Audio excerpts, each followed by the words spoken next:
Part 29. Mysterious Journey. Author, Gunkai. Chapter 284. Pet Market. Both sides of the road are filled with densely packed pet cages, rows of uneven heights, different sizes, and different colors. Most are light or white. Some elegantly dressed ladies and aristocratic girls held white parasols and slowly watched and selected various pets. Carriages stopped at the entrance of the street, and new guests got off one after another. On one of the black carriages, a bald man slowly walked down. He had no hair, no beard, no eyebrows. His face was like a freshly carved white wax statue, with no hair at all, and was completely bare. It caused the passers-by around to cast curious glances. The man handed the fare to the coachman and adjusted his white casual clothes. "Sir, do you need a gauze?" "I only need 5 copper wheel cloths." A child selling sunshade gauze approached and asked. This man bought a gauze scarf and wrapped it around his head. "Start from the left and walk slowly along the pet walking street." A man in gray clothes was holding a gray owl, and was loudly trying to sell 2 aristocratic ladies in an unfamiliar accent. The owl on the hand turns its head from time to time and seems to be in good spirits. A fat man in front wearing a white gemstone hat patted the large iron cage next to him and loudly introduced the clouded leopard walking around inside. This lynx was restless due to the heat.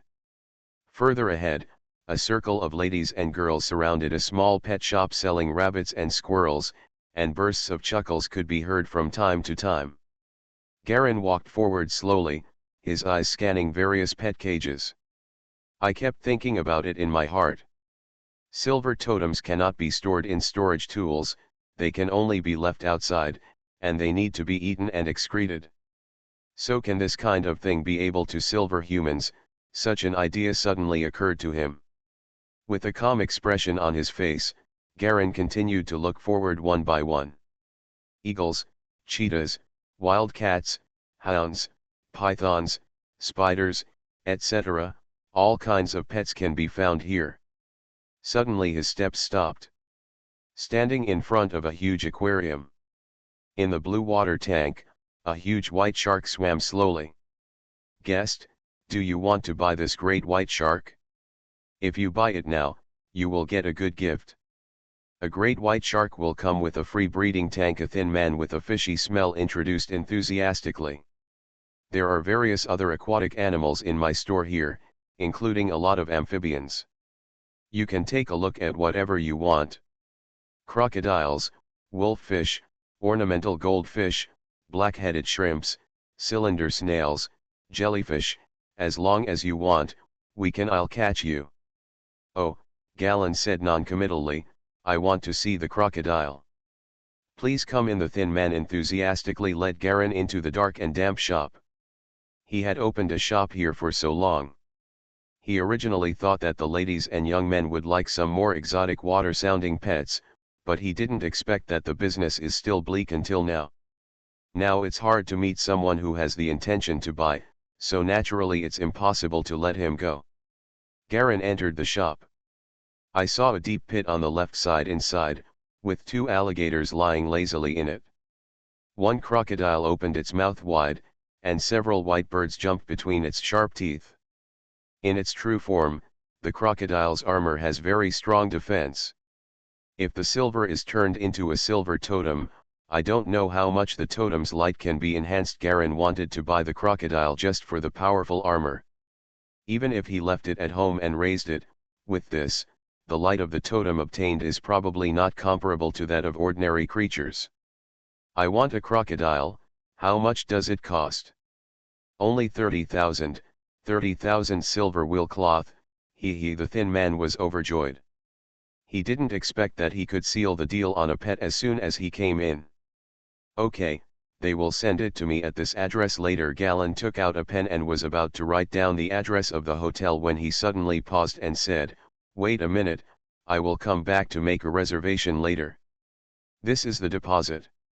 Galen took out 1,000 pieces of silver wheel cloth and gave it to the thin man, then left his name and made an appointment to come back later. After leaving the aquatic pet shop, Garen continued to walk forward and look slowly. Soon, he settled on 3 desert monitor lizards from another pet shop. All 3 were large lizards with dark blue backs and a body length of more than 1 meter. The skin gives the feel of a rough cloth. Garen pressed the skin of the monitor lizard, it was very hard. These 3 desert monitor lizards only cost 10,000 galleons of silver wheel cloth. However, this creature is said to have a blood relationship with the legendary dragon chariot. Garen is quite interested in trying to see if he can evolve it into a similar biological totem. Of course, everything must be based on satisfying the core totem first.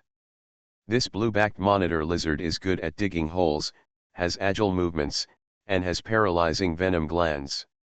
Very unfavorable for keeping pets. If you are not careful, it will burrow into a hole and escape, so the shop owner cannot afford to sell it at a high price. The price drops again and again. Unexpectedly, a customer, Galleon, likes this kind of creature so much. He was immediately overjoyed and sold a total of 3 monitor lizards to Garen. Galen then bought 3 more gray-feathered eagles. This small eagle is very fierce, and the female is particularly powerful. It can often fight with leopards in the northern highlands. It's also a very basic creature. 1 alligator, 3 gray-feathered eagles, and 3 desert monitor lizards. There are 7 in total, plus the snarling wolf and rabbit that are already there are 8. Galen also intends to leave 2 slots open in case a better option becomes available. These creatures cost him a total of 70,000 silver wheel cloth. He has now given up on customizing totems. Customized totems are indeed more suitable for totem masters than standard totems. The higher the fit, the easier it is to evolve.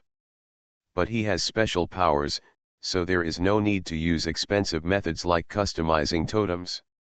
After paying the deposit, Galen walked against the flow of people toward the street entrance. Looking at the leisurely aristocratic young masters and ladies passing by, they had no idea that a chaos was coming. Most of these people are unaware of the existence of the Silver Lantern Master. They live in a woven world of disguise and naively believe that cavalry, archers, patrol guards, swordsmen, and musketeers are all part of war. But what they don't know is that what really determines all this is the battle between the Totem Masters and the Silver Lantern Masters. Totems cannot interfere in wars between mortals. This is a rule. But people with a little knowledge actually know the importance of totem masters. War and peace are in the hands of these few. General Wei Lan is leading nearly 100,000 men from Enet's Third Army to set off this time. I don't know how long it will take to assess the war situation. My husband is working as a logistics officer. A noble lady held a little white rabbit on the back of her hand with a worried look on her face. Said, I don't know if he can take care of himself alone. Don't worry, my brother-in-law is fine. He is such a big man. Sister, do you think this squirrel of mine is cute? A red-haired girl beside her happily rubbed the little squirrel in her palm. Garen passed by the 2 of them and heard a few words coming from them. In the eyes of ordinary people, General Wei Lan set off with 100,000 soldiers, and his 3 legion commanders were brave and good at fighting. But what really determines the war is not these 100,000 people, but the other thousands of totem masters. It's just that they have been setting off for so long, and I don't know the specific outcome. The Totem Division's war is different from the war between mortals. The battlefields are all individually selected. Once a Totem Division loses, its commander will automatically declare surrender. Totem Masters generally do not massacre mortals, but this has led to many battles in which the few defeated the many and the weak defeated the strong. This is also the origin of many battles that were defeated due to the defeat of the Totem Division due to a disparity in military strength. After gathering his thoughts, Garen hailed a carriage and headed towards the outer city. He needed to find a house all to himself. Otherwise, it simply cannot accommodate so many silver totems. Back at the hotel, Galen packed his things and went directly to the nearby house rental and sales center. In the center of the house, We chose a large courtyard located in the outer city. It has a large pool, rockery and lawn. It was very dilapidated, and the rent was calculated every 2 years, with a one-time payment of 20,000 silver wheels. This is considered a very cheap price. Garin doesn't have much money now. After adding up the bits and pieces, after buying pets, he still has less than 300,000 yuan of silver wheel cloth left. Under the guidance of the renter, we went to have a look at the yard. So I simply paid the 2 years' rent in one lump sum. Garin then went to Pet Street and gave the new address to the pet shop owners. He didn't plan to go to other pet markets. In fact, these were the only animals he could find. The rest were lions, tigers, bears and other beasts. He didn't care much about these common creatures. When it came to defense, lions and tigers were not as good as the crocodile's armor. The most important thing is that only one large carnivore is enough. Once more animals evolve, the amount of meat they eat every day will not be a simple amount. When the war comes, it is impossible to have so much meat supply. Outside the Teton city wall, on the sparsely populated side, there are some sparsely built courtyards. One of the courtyards is surrounded by a gray fence. On the green grass inside, stands a mountain-shaped double-story building. The small building has a white background and black edges. It looks a bit dilapidated. There are withered yellow vines climbing up some parts of the windows. A gust of wind blew by, causing the yellow leaves scattered on the grass to tumble. Garin got off the carriage and stood in front of the fence of the courtyard. He looked back at a similar courtyard opposite. There were some flowers and fruit trees planted in the courtyard, and a young woman was watering the flowers with a water drain. The young woman also saw Garin opposite and gave him a friendly smile. Garin smiled back. He took out the key, opened the padlock on the fence, and walked into the yard he had just built. Woof woof. There was a sound of dogs barking from the yard opposite. Tear. Don't pee there. Do you hear me? The woman opposite yelled. Tell. She dropped the drain and chased a golden retriever dog behind the house.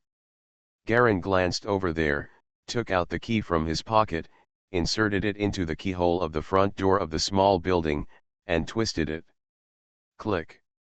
The door of the room opened with a creak, and a musty smell rushed towards him from inside. Mysterious Journey. Author, Gunkai. Chapter 285.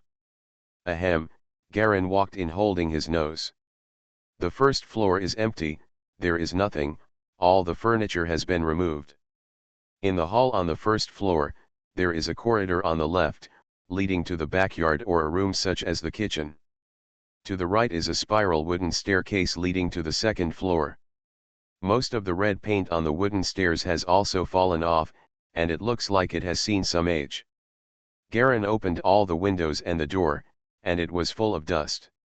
He coughed and walked out of the small building and found a cleaning advertisement posted on the wall on one side. Soon, he went out, followed by 4 middle-aged women carrying cleaning tools. The 4 women entered the small building and began to clean it. Garin stood outside with his arms folded, waiting quietly. Once things have settled down and the pets have been delivered, the process of silvering the totem can begin.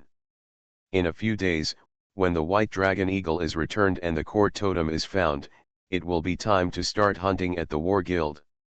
And those hoarded grains should be able to make a lot of money in a while. He was calculating in his mind the time when the war was approaching. Everything had been arranged, and now he just had to follow the steps. Hey! A young woman's voice came from behind. Garin turned around and saw the woman who lived opposite walking over with a golden retriever in her arms. Hey, I just moved here today, and I will live here from now on. Garin stretched out his hand and said with a smile, Garin Longbar. Alice Vera. The woman stretched out her hand and shook Garin's hand. Are you renting it or? It's rented, but I might buy it. Garin smiled. Alice, how long have you lived here? This is my grandfather's house. I like to read and rest here. I have lived here for about 3 years, Alice recalled. The environment here is good, far away from the city, and surrounded by uninhabited courtyards. Like the 2 courtyards around us. No one has lived in them for many years.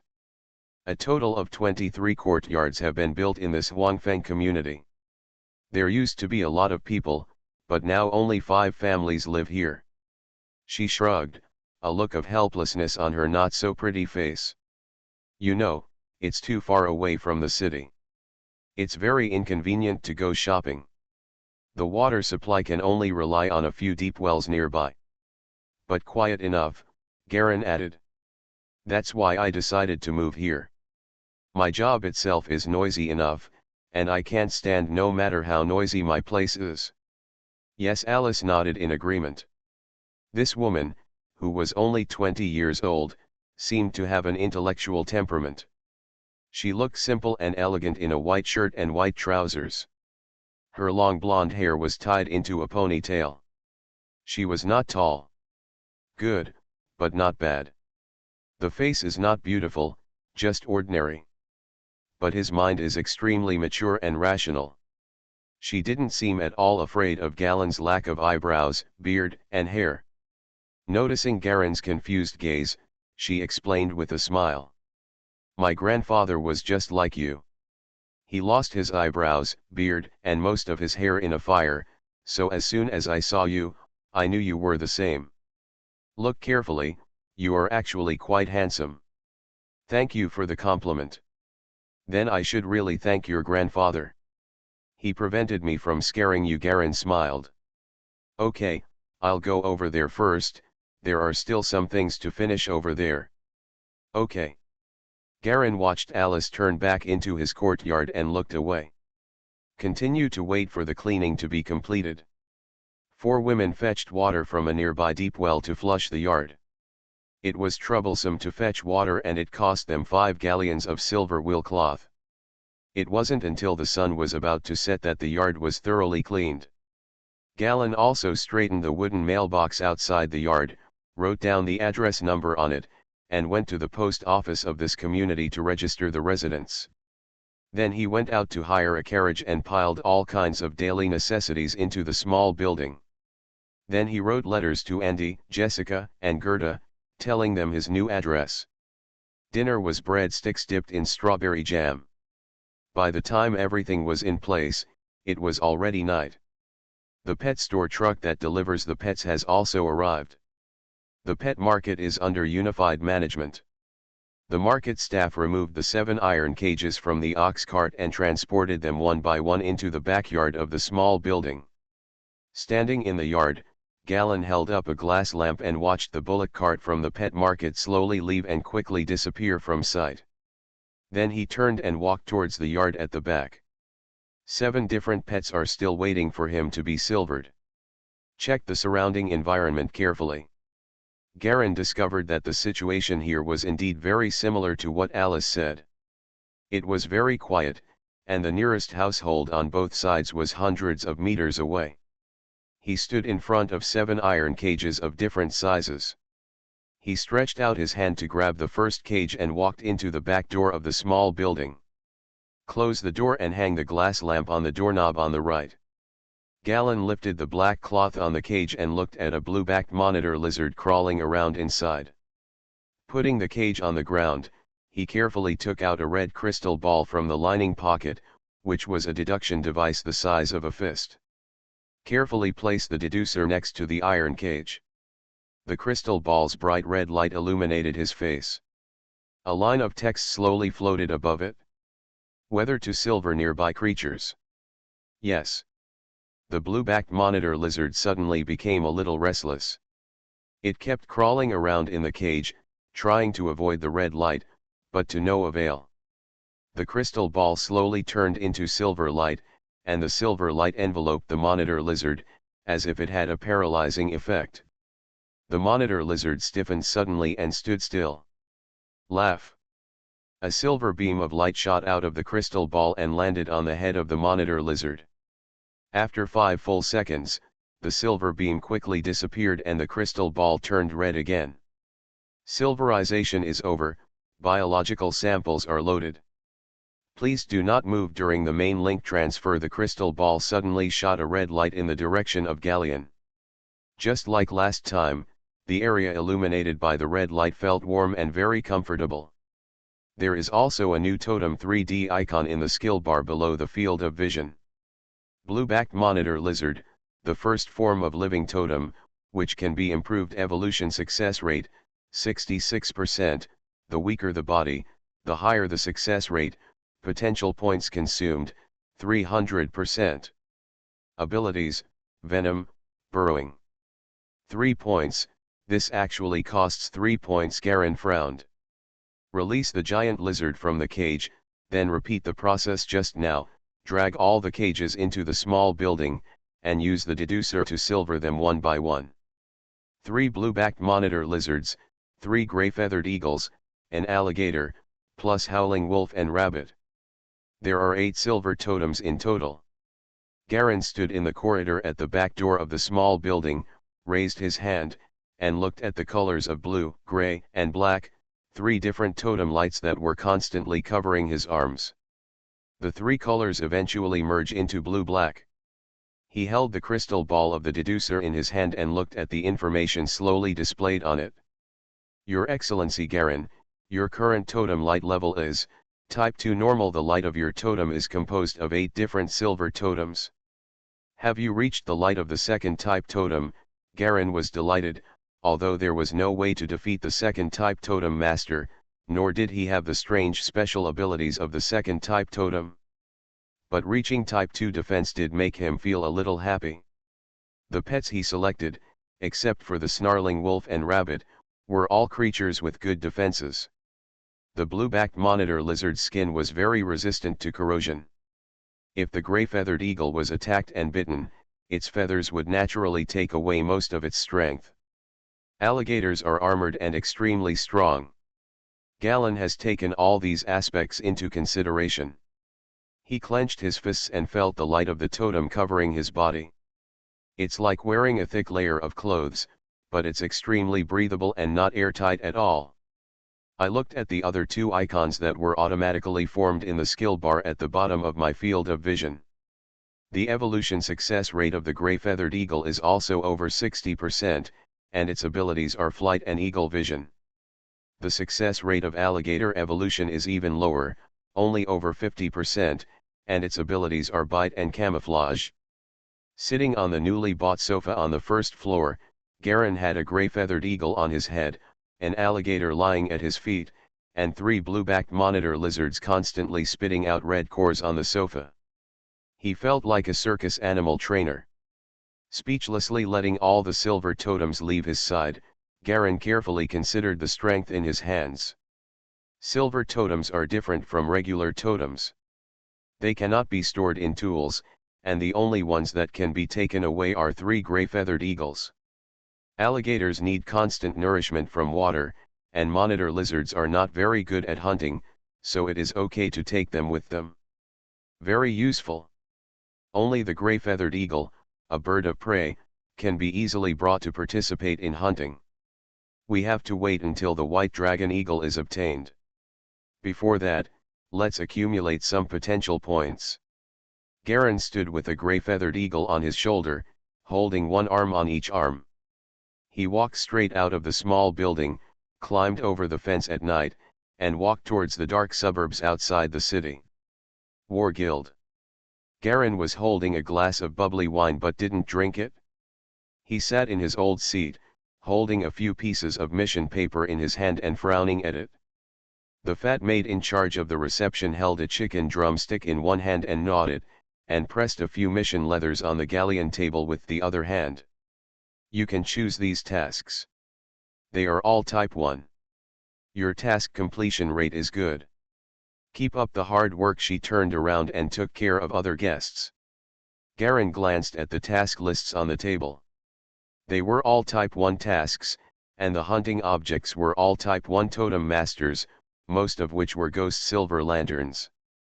These totem masters who believe in natural selection are all people who kill without blinking an eye. They are very harsh on themselves and their fighting skills are very skilled. They are not comparable to the previous silver lamp totem masters. Garen asked for so many Type 1 tasks at once just to choose the most suitable one. He picked up a task list and saw it read, Hunt Triss Angel. This totem master has a twisted mentality and fled from the north to Titan City. Although it is only one type, it has 4 different totems. It is difficult to provoke. That's it? Garen decided on the task, stood up, and walked towards the lobby counter. This opponent should be a good test of his current strength to see which one is stronger, the silver totem or the original totem. You are listening to Novels at Bless Up channel. Wish you happiness and luck. Please subscribe to receive new novels. How do you feel about this novel? Please like and leave a comment. Mysterious Journey. Author, Gunkai. Chapter 286. After leaving the guild, Garen turned into an alley from a narrow street. There were looting stores on both sides. Women in gorgeous clothes were leaning against the door of the store, illuminated by red lights, and scratching their heads at the passers-by from time to time. Leg. The few guild members who came out from behind turned drunkenly into a looting shop. Garen quickened his pace and walked out of the street. He could see the white walls of Titan City standing tall in the distance. He stood under a street light to avoid blocking the people coming out behind him. Recall the contents on the task list. It seems like we need to go back and bring more helpers. I'm afraid the totem master with the 4-headed totems won't be so easy to deal with. He straightened his collar and walked towards his newly rented yard. It's also the outer city area, so it's not too far from there. 2 hours later. Outside Titan City, beside a driveway a few kilometers away from the city. Laugh.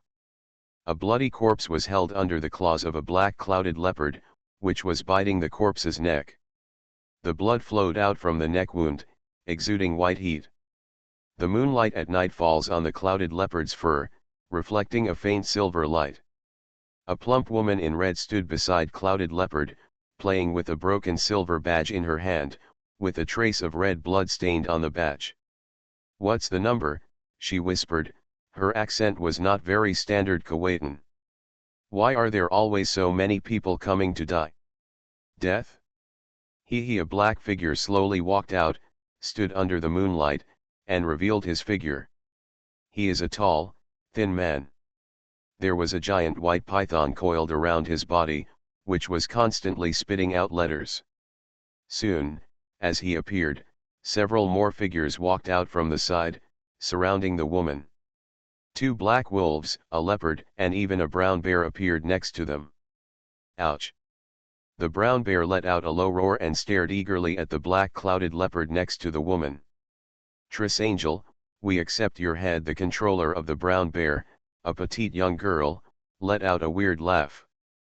"What a cute little guy, I will tear you into strips and stew you into broth and enjoy it slowly." Angel stretched out his finger and licked it. "That's disgusting." The young girl, wearing a purple cloak, took a step back. "Superior. Woo." The 2 black wolves and the golden leopards rushed forward at the same time, but were intercepted by 3 black panthers in mid-air. They rolled on the ground and fought evenly. The white python and the brown bear rushed towards the black panther from both sides. "Kill her totem," the petite girl shouted. Both hands quickly drew invisible symbols one after another. "Go." Suddenly, a gray speck of light flew out from between her fingers, and instantly disappeared into her brown bear. The brown bear roared loudly, stood up, and even faster, pounced on the last black panther on the spot. Gray light. The woman in black was slightly surprised, but she didn't panic at all. Her slender fingers drew in the air like lightning, and a little green flame ignited on her fingertips, and the fire disappeared in a flash. At the same time, the claws of the 4 black panthers she controlled all turned slightly green. Laugh. The black clouded leopard scratched its claws from the white giant python, and the scratches suddenly turned slightly green. In addition to accelerating, she is also extremely poisonous. The intelligence is wrong. Evacuate, the petite girl shouted loudly, with a trace of panic on her face. Want to run? The woman in black glanced at her lightly. The war guild here is really weak. 10 minutes later.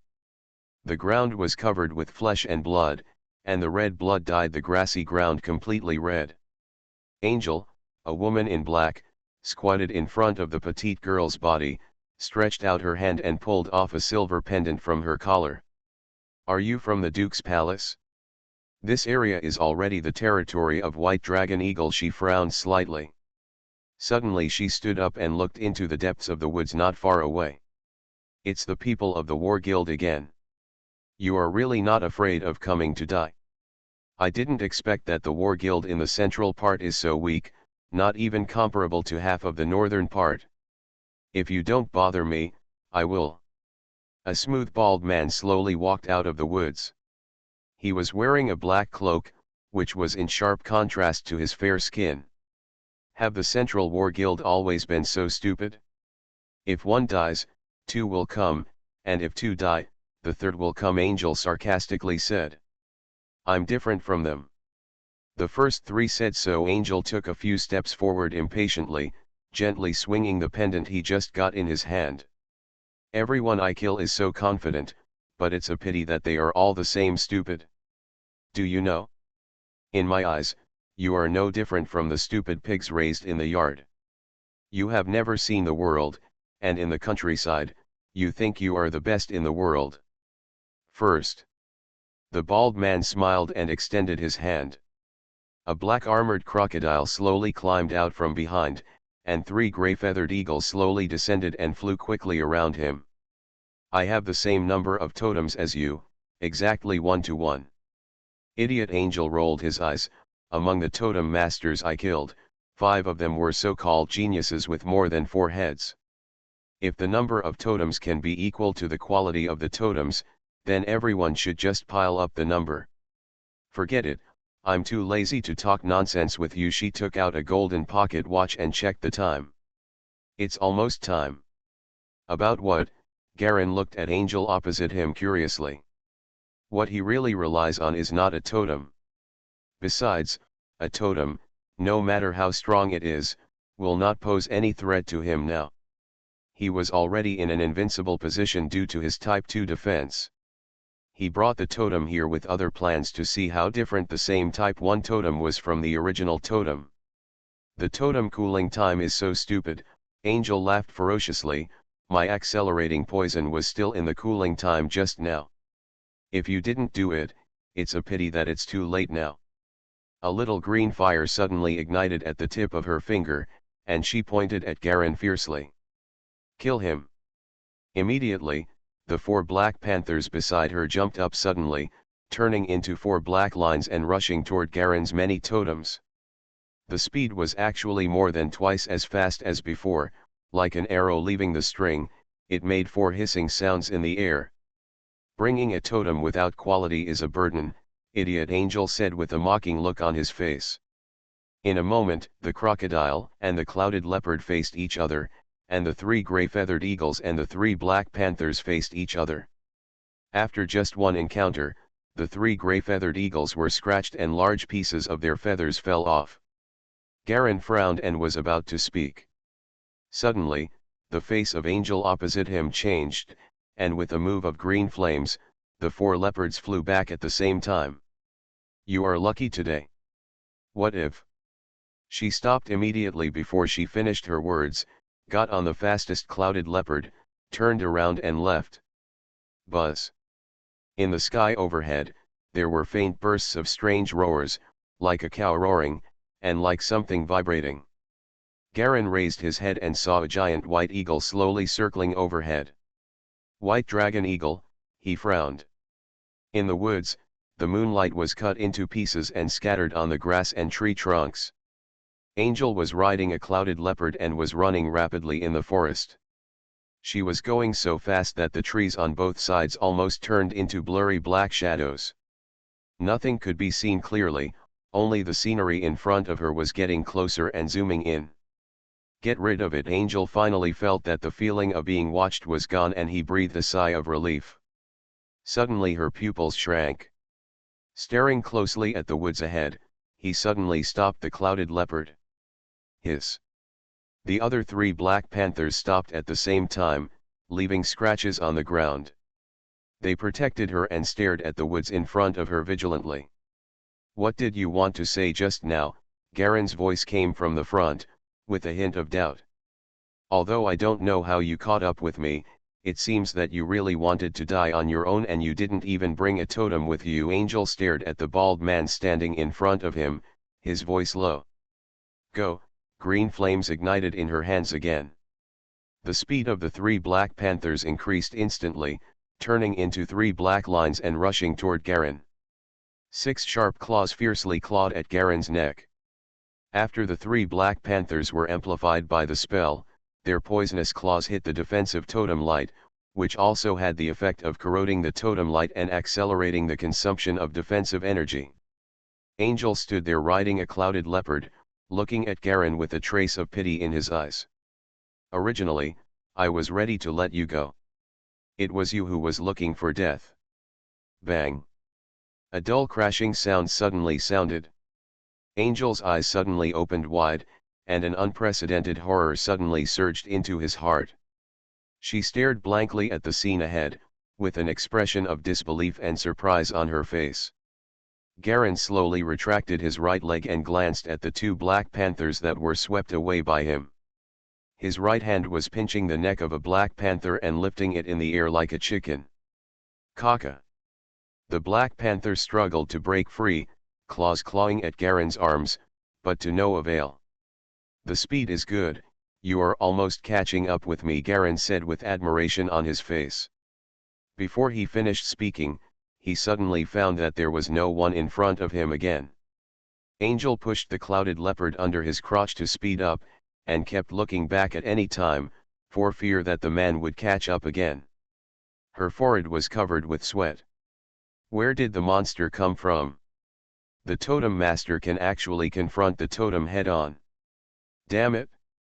Generally speaking, although the totem master is protected by the light of the totem and will not be hurt by the totem, his strength and speed are far from that of the totem, and they are not on the same level at all. Of course, those who practice martial arts may be able to keep up, but totem masters don't even have enough time to study the evolution of totems. Who has time to study these low-level fighting skills? Things like fighting skills and martial arts are like sailing against the current. If you don't advance, you will retreat. In the same way, the totem master's control and tactics of totems are the same. If you sail against the current, you will gradually decline if you are distracted for a long time. Only those guys who have no qualifications as Silver Lantern Masters will practice martial arts, or those who have qualifications but their families are too poor. Angel tried his best to keep the black clouded leopard under his crotch at the maximum speed, and kept recalling the scene that just flashed through his mind. She couldn't believe that the Black Panther who had entered the accelerating space would be knocked away and caught by a totem master. This level of skill is at least as good as a general among mortals. A general level totem master is still so young? This world is too crazy. Mysterious Journey. Author, Gunkai. Chapter 287. After guessing the limit of the opponent's ability, Angel felt a little more at ease. It's okay for the general level. As long as you use some targeted spells, you should be able to deal with it. But how did he manage to be completely unafraid of the poison on the Black Panther's claws? Thinking of this, her fingers suddenly ignited a little green fire, and she quickly drew a symbol in front of her. Shared horizons.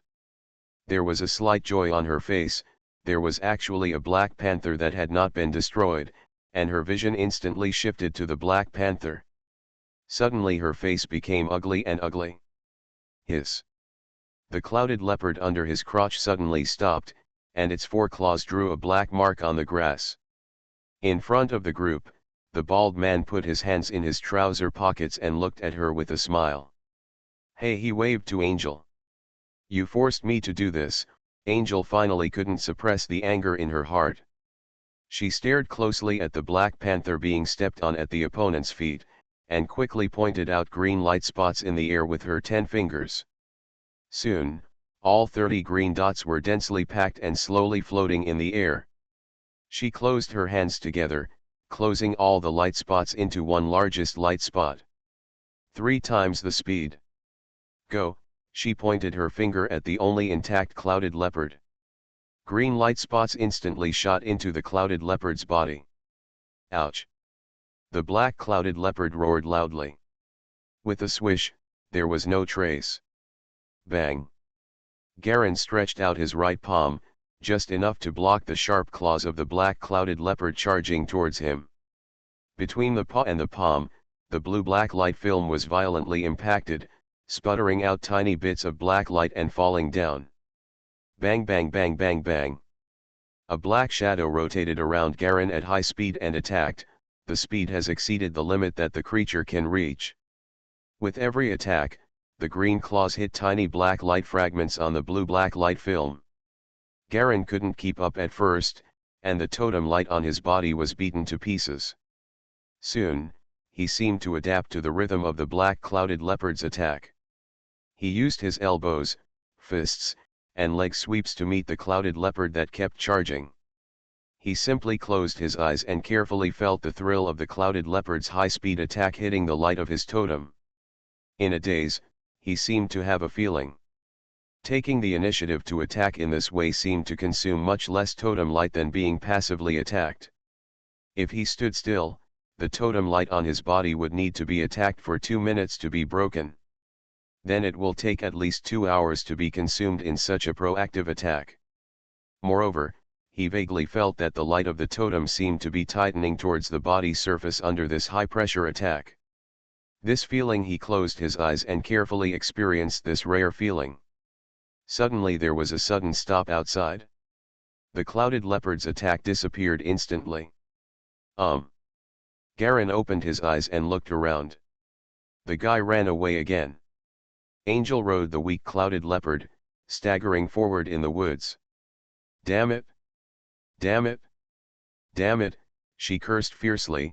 3-speed spell, what the hell? Even the totem can only maintain triple speed for 3 minutes. That monster! 3 of her totems were destroyed by the bald man, and now only this one is left. The rest have lost contact with her. This also directly caused her current totem light defense to drop from the standard of a Type 2 totem master to the average level of a Type 1 totem master. As long as the totem is destroyed, the light of the totem will collapse instantly. Now there is only a layer of black totem light left on her body. Totems can actually be killed by totem masters. This is simply a bizarre incident. Although the totem master itself has defense, it is impossible for even a trained human being to keep up with the increase in the totem's spells, right? Moreover, the totem master's attack is a physical attack, which does not cause qualitative damage to the totem, and it is impossible to destroy the totem. Angel's heart was filled with confusion. She had been on the run from the north for so many years and had been hunted and met countless powerful and talented totem masters. But there has never been a person like this person who can completely keep up with the speed and power of the amplification totem, and can also kill the silver totem with his physical body. Time passed minute by minute, and soon more than 2 hours later. While moving at high speed, the yellow flames of a bonfire soon appeared in front of them. A caravan member was sitting around 2 bonfires, roasting something to eat.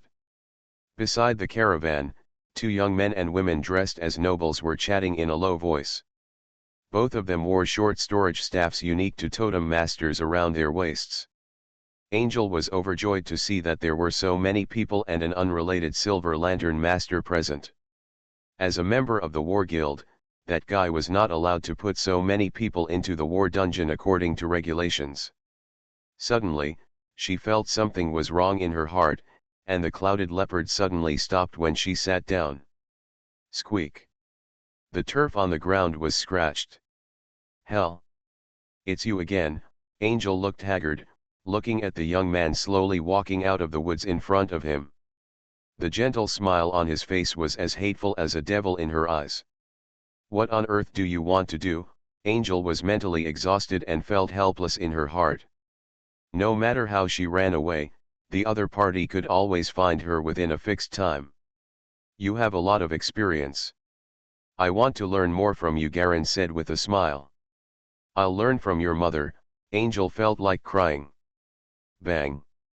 Garen punched Angel in the lower abdomen and pressed him hard against the tree trunk behind him. After talking, he flicked his left hand and knocked the clouded leopard flying away again.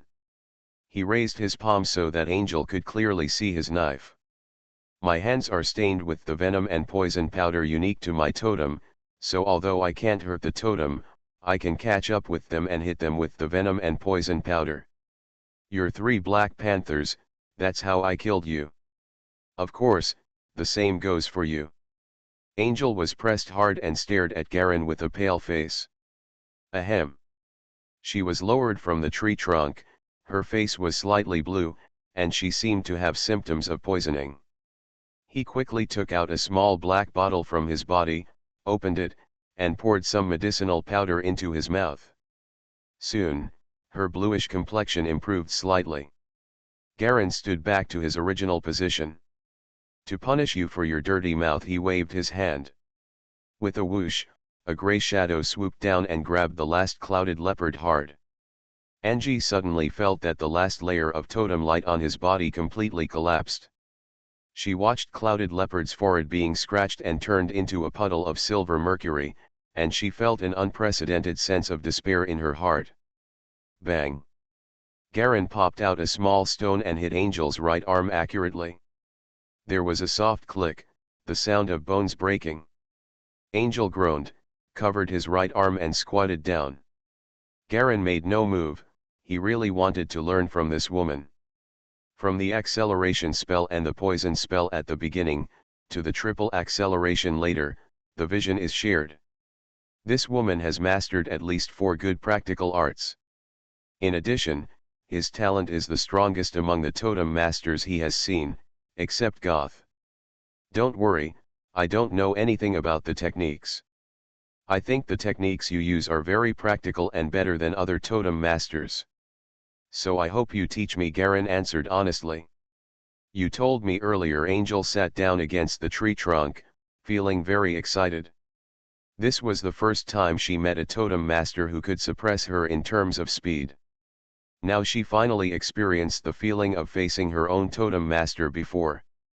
Only when a person is in a real crisis can he unleash his greatest potential. I have always thought this way. Garen slowly walked over, slapped his right arm, and hit the Black Panther, who rushed towards him with a bang. Fly! This Black Panther was obviously the one that was hidden, the 5th Panther. It was rolled over and hit hard against the tree trunk. The strange thing is that after being hit once, the Black Panther, which should be completely unharmed, actually let out a he whimpered and screamed. After rolling on the ground a few times, he stood up with difficulty, looking extremely weak. Angel backed up, retreating step by step as the other party approached. She noticed that there was a faint layer of blue powder fluorescence on the surface of Garen's totem light, mixed with some light green mucus. It was indeed the venom and poison powder the other party mentioned. I'll give you the spells you want. I stole them all. She hurriedly took out small scrolls from her body and threw them all to Garen. How do I know that these you gave me are genuine? Garen shook his head. You still have totems to replace, right? Take them out. You even want this? Angel swallowed, stared at Garen, and without saying anything, he took off a small money bag from his waist and threw it to the ground. This is all the property I have, including a deposit of 20 million in the National Bank of Khawatan. As long as you promise to let me go, I will tell you the password of this money. 20 million. Galen's heart moved slightly. This money is enough for him to do many things, but now I'm afraid it's too late. He stared at Angel in front of him, wondering whether to kill her or not. I still have an order for 3 sets of totems at the Lafite We workshop. The money has been paid in full. As long as you promise to let me go, I will tell you the order password. Or I can take you to pick it up. Angel continued to add weights, and she also saw that the other party was hesitating. You have so many totems and your aptitudes are extremely high. Why haven't any of them evolved into Type 2? Garen suddenly asked. Angel didn't expect that the other party would ask this question, and a complicated look suddenly appeared on his face. Have you ever heard of Arya's rules? Garen continued. Alia's law. Angel was slightly startled. She stared at the person in front of her, feeling a little uneasy in her heart. I've killed too many people. Mysterious Journey. Author, Gunkai. Chapter 288. It doesn't matter, I'll have a chance to pay it off soon. Garen grinned, as if he could see what was in Angel's heart. There is a totem master who can control four-headed totems, and he is not short of money, but he has not been able to evolve one-headed totem and two-headed totems until now. No, you can actually control 5 heads, right? He suddenly raised his arm, and a blue line suddenly shot out from behind him, slowly falling on the tip of his finger and turning into a blue butterfly the size of a wash basin. The butterfly's wings flap slowly, glowing with dots of blue fluorescence. Angel was finally completely moved. She looked at Garen in confusion and was speechless for a while. In addition to the previous alligator, the 3 gray-feathered eagles, and this blue fluorescent butterfly, the person in front of me can actually control the 5-headed totem. This world is always so unfair, Garen said lightly. Top geniuses like us have talent and financial resources. But they lack the inheritance of knowledge. But they have never been able to go further. And those with mediocre qualifications, like the useless aristocratic trash, can easily possess a complete set of evolutionary theories, and there is no need to go around doing things for others or working hard for others. Angel didn't speak, but his expression was a little silent. She was like this, because she was from a poor background and was excluded from the association. She had no resources and no money, so she had to rely on herself for everything she wanted to develop. This is how she struggled step by step. Now I see the same person who can control the 5-headed totem, standing in front of me. She suddenly felt an extremely strong sense of resonance. You and I are the same. How come those trash with rubbish qualifications can enjoy everything without working hard? But we are much better than them, so we must work hard to get everything. You know that I have sacrificed for this martial arts. How much hard work did it take? Garen said loudly, patting his chest. The performance was so moving that he himself was moved. Angel clenched her fists. She was an impulsive person. Listening to Garen's words, scenes of the discrimination and humiliation suffered over the years flashed before my eyes. What do you want to do? She asked, her voice slightly hoarse. Come and join me. Your talent is the best I have ever seen. You only need a complete set of evolutionary theories to truly embark on the path of a Type 2 totem master. We have a common goal, Garen said it solemnly. Do you think I will believe you? Angel asked in a cold voice. Sooner or later, I will be able to acquire the knowledge of cultivating Type 2 myself. Is it possible? There is no foundation, no comprehensive theoretical support, and special requirements for materials. Are you really confident that you can figure out the evolutionary path of Type 2 by yourself? Maybe there is such a thing. But how long will it take you? 2 years, 5 years, 10 years? You are a murderer, wanted by the Royal Alliance, not a genius with a clean net worth. Garen really planned to subdue some of his subordinates so that he could make the next plan. In the ensuing chaos, personal abilities will become increasingly fragile and weak, unless there is high-level power. But now he obviously can't reach it. If you want to improve yourself as quickly as possible, the fastest way is to find someone with rich fighting experience who understands the fighting methods between totem masters. At the same time, having a few helpers can speed up the hunting efficiency. Moreover, Garen still has a little thought about the War Guild. In a war guild, the existence of war shackles and war guild halls can completely form a strong superior-subordinate relationship. What's more, dealing with Black Sky Society, he can't take care of so many opponents by himself. Looking at the angel in front of him, this woman was ruthless and seemingly impulsive, but she had a very strong ability to understand spells and a strong talent as a totem master. How is it? Have you considered it? Garen calmly looked back at the camp where the bonfire was burning. Do you plan to continue to be hunted forever for the rest of your life? This time you are just a totem master, but next time it may not be so simple. Rather than being hunted with no hope, you might as well choose to cooperate with me and let's work together hunt the totem master.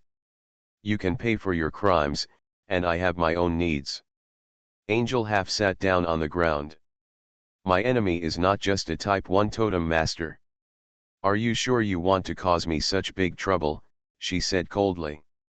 It doesn't matter, I'm never afraid of trouble. Garen smiled. The most fundamental reason is that my troubles are definitely much better than yours. Angel lowered his head and said nothing. Garen was not in a hurry, just waiting for her answer quietly.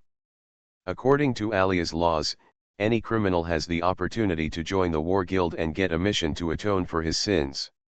How many people you kill must be filled with the same number of criminals' lives? So most of the totem masters who are chasing you or I came here for this regulation. Of course, everything must have a prerequisite, that is, someone recommends it. Garen smiled and said, this is not a big deal to me. My mission completion rate is very good. Join the war guild. It's easy. I can introduce you when the time comes. Many criminals come here this way, relying on friends to help introduce them and wash away their crimes. Angel closed her eyes. Her core totem was killed, and all 3 secondary totems were destroyed.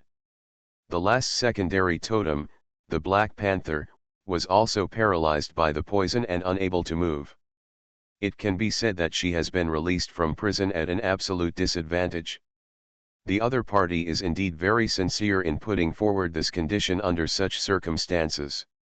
And indeed, for her who is being hunted all the way now, cooperating with the people in front of her is a far more promising direction than being hunted. Then how can you guarantee that I won't give up on you after getting out of danger? She didn't believe that someone would trust an enemy so much for no reason. Garen walked to a big tree and leaned against the trunk. We are the same kind of people. If you go to other organizations, you may get the same life as before. Only the same kind can communicate with the same kind on an equal footing. I am going to gather all our kindred people together and form a force. Who is the most powerful? He is the leader.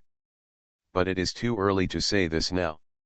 This kind of statement has a tendency to be a ghost, so it is better to say less. Angel looked at Garen intently. After a long time, she finally nodded slowly. I promise you. Relying on the war shackles and war guild hall of the war guild, we can share interests, share intelligence, and achieve a certain level of joint management. Very good. You are the first partner I chose. Garen stretched out his hand to pull her up. I will apply to join the war guild when I get back. Purchasing war shackles requires more than 50 million in funds. This is still the lowest level. If we cooperate in hunting together, we should be able to save enough quickly. Angel nodded. She understood that cooperating with the person in front of her was indeed the best path for her at the moment. War shackles is a fixed and permanent solidification technique. It is like a chain that links all the core totems of those who participate in the shackles. If you want to separate from the shackles, you need to pay the price of losing the core totems. This is an extremely harsh punishment for a totem master. The more advanced the totem master is, the more this is true. Totem has invested a lot of their time and efforts. In addition to the role of a safe and stable alliance, war shackles also have benefits. The yoke of war is like a special form of totem that can be cultivated and attached with some accessory parts to increase its capabilities. Angel pondered for a moment and whispered. War shackles without any additional abilities costs 50 million. If it has some additional abilities, wouldn't it cost over 100 million? Garen nodded. After all, the ability on the shackles can affect all members all the time. I didn't see the other totems, but the Iron City branch only has one ability shackle, called the Healing Lock, which affects the shackle members. My own. Once the totem master in the healing shackles is injured, he will automatically receive the healing effect of minor injuries solidified in the shackles. The power of the spell will automatically heal the injured totem master. He paused. Of course, we can only start from scratch. As long as we find enough permanent solidification spells, we can strengthen the effect of war shackles. Easy to say. Angel shook his head and said no more. There is also a war guild hall where we can share evolutionary knowledge. We can throw in all the knowledge we have snatched and want to exchange. This special totem can equally exchange the knowledge we need. Of course, the knowledge we learned ourselves can also be used, regardless of the members. You can exchange knowledge, resources, or use it to improve the effect of your shackles. But it will take a long time to reach this step, Garen explained with a smile. He could tell that Angel didn't know much about the overall structure of the war guild. Sure enough, the more Angel listened, the more his eyes widened. I asked why the guild members here are so weak while the ones in the north are so strong. All the totem masters are very fast and can easily catch up with me. No matter how long I leave them behind, they can still catch up. That may be because their war shackles ability has a tracking effect. Compared to the Iron City branch, there are more conflicts there, and the shackles have richer effects. It's normal. Garen nodded. Okay, it's time. Out. Next, I will go back to pick up the mission. I will notify you when the time comes. Your name will be recorded on the mission list, and I will also apply to suspend the mission pursuit of you. We will complete the mission together, and the efficiency will definitely be good. Angel nodded. After going back to go through the formalities, Garen easily obtained the lowest level guild member certification, codenamed Grey Eagle. Named after the grey feathered eagle totem standing on his shoulder.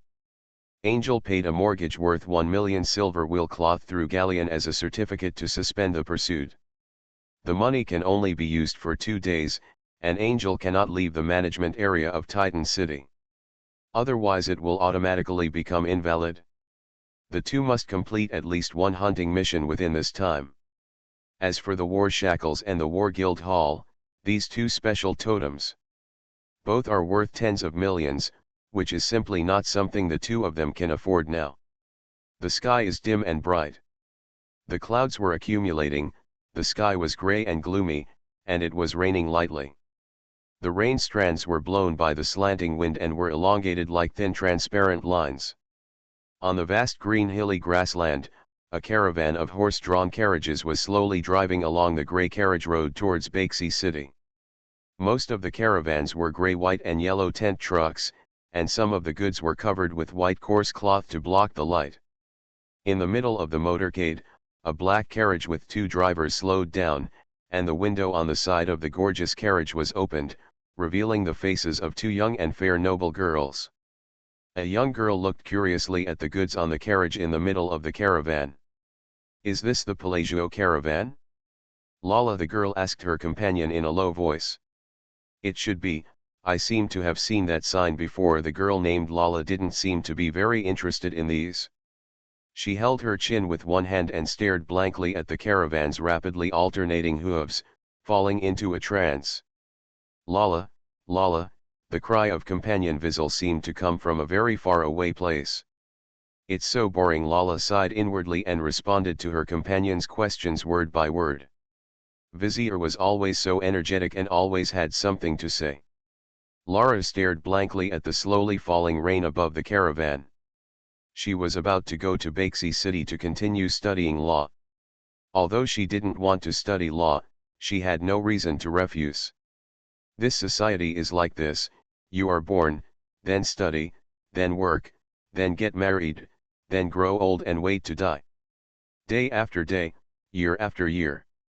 The Industrial Revolution began, and everything was like a big explosion. New gadgets appeared on the market every day. The whole world was like a newborn seedling, constantly growing and developing in unknown directions. Lala sighed in her heart. She is 18 years old this year, which is the age when she should become an adult. But they are also 18 years old, and the sisters who play and relax around them always look particularly childish. They are like paramecia living on instinct, low-level and ignorant. Maybe ignorance is also a kind of happiness. Lala breathed a sigh of relief. Soon Vizel's voice reached her ears again. I heard that Uncle Kongmire's son joined the army this year. I wonder what life is like in the army. Vizel retracted his head. Some time ago, little Kongmire invited you to ride a horse together. What do you think? Didn't you go? I made it clear that I wanted to confess to you before I left. Auntie won't allow it. Lala looked out the window calmly. And I don't want to think about these things so early. You are listening to novels at Bless Up channel. Wish you happiness and luck. Please subscribe to receive new novels. How do you feel about this novel? Please like and leave a comment. Mysterious Journey. Author, Gunkai. Chapter 289. Oh my God, Lala, you are already 18 years old. You can give birth to children in many places at the age of 18. Is it still early? Vizel yelled in a fuss. Maybe Aunt Vera doesn't allow it, but has already found a good candidate for you. That's not something I can bear. Lala frowned. That's why I chose to go to Bakesy City to study law. Maybe becoming a royal lawyer is a good choice this way, at least I can decide my own life. She added in her mind. You really envy me. It's a pity that I don't have such a talent as you. Vizel exhaled and suddenly heard a noise coming from the caravan in front. What's going on? I don't know. It seems like someone is blocking the road ahead. On the caravan carriage, some men quickly got off and went up to inquire about the situation. Women and children stood at the edge of the convoy, looking forward, whispering what had happened. Lala finally became slightly interested. Willis, what happened up front? She asked the coachman loudly. I'm sorry, miss, someone is blocking the road ahead. I'm afraid the car will have to wait for a while. The old coachman's voice came from the front. As the carriage continued to move forward, Lara soon saw what was happening ahead. Directly in front of the motorcade, on the grey driveway, two young men and women sitting on the stones on the side of the road stood up and blocked the direction of the motorcade. Both of them were dressed in grey robes, covering their whole bodies. The man had a shaved head without a trace of hair, and his eyebrowless face gave people a cold and stern temperament. The woman has beautiful blonde hair tied into a ponytail, a plump figure, and a pretty face with a hint of indifference. She followed closely behind the man, staring at the caravan. In her eyes, the caravan of hundreds of people was like an animal waiting to be slaughtered. As if she noticed someone peeping at her, the woman's eyes suddenly moved over and met Lala's eyes. In an instant, a deep chill surged up from the bottom of her heart. Lala jerked her head back and hid in the carriage. She reached out and touched her forehead, and actually broke into a cold sweat. The moment their eyes met, she seemed to see the most violent murderous intention deep in the other person's heart. What's wrong? Garen glanced at Angel behind him. Nothing. Angel shook his head. What are you going to do? With so many people present, it is impossible to use the war dungeon. It is certain that the three totem masters are hiding among these ordinary people, using the war dungeon as a cover to escape from the Iron Tanginge. Garen smiled. The crisp sound of horse hooves came from not far away. Garen looked towards the side of the grassland and saw a girl in white riding a white horse. She was slowly relaxing on the grassland. It seemed like a chance encounter. The girl sat on the horse and looked here blankly, as if she was curious about what was happening here. He turned back and looked at the caravan in front of him. How many have we killed since last night? He asked Angel in a low voice. 3, Angel was a little unsure. I didn't remember this much. Forget it, let's do it. Garen suddenly walked forward, and a black coin was slowly thrown out. Hey, Angel looked stunned. You're crazy, there are so many people here. Laugh.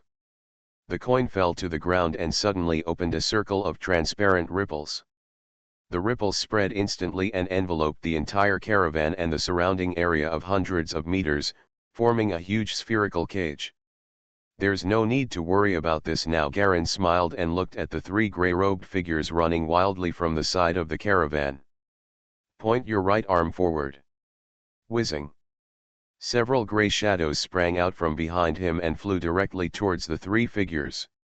Angel quickly stepped forward, pointing his fingers rapidly in the void, and 30 green light spots instantly appeared in the air. 3 times the speed.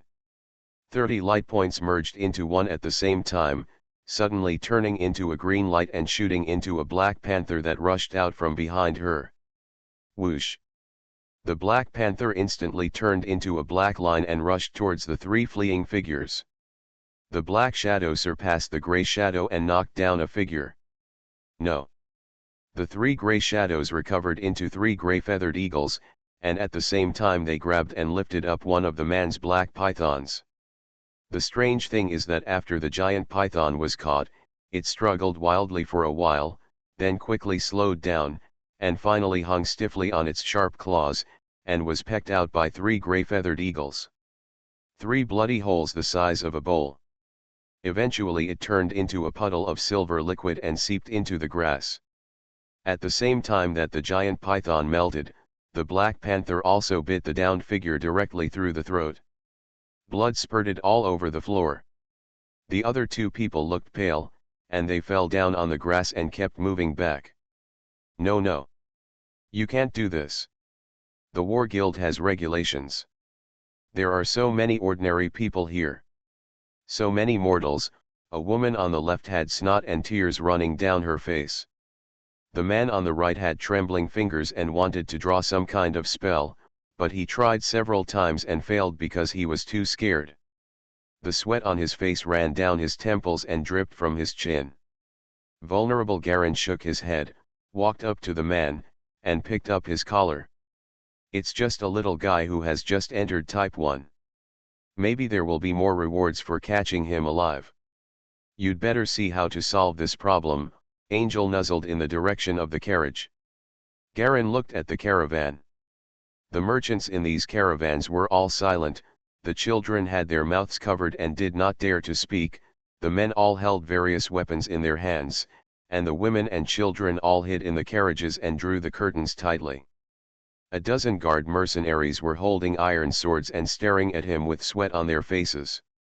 These people looked at Garen and Angel as if they were looking at monsters. Garen ignored these people and raised his head. Call.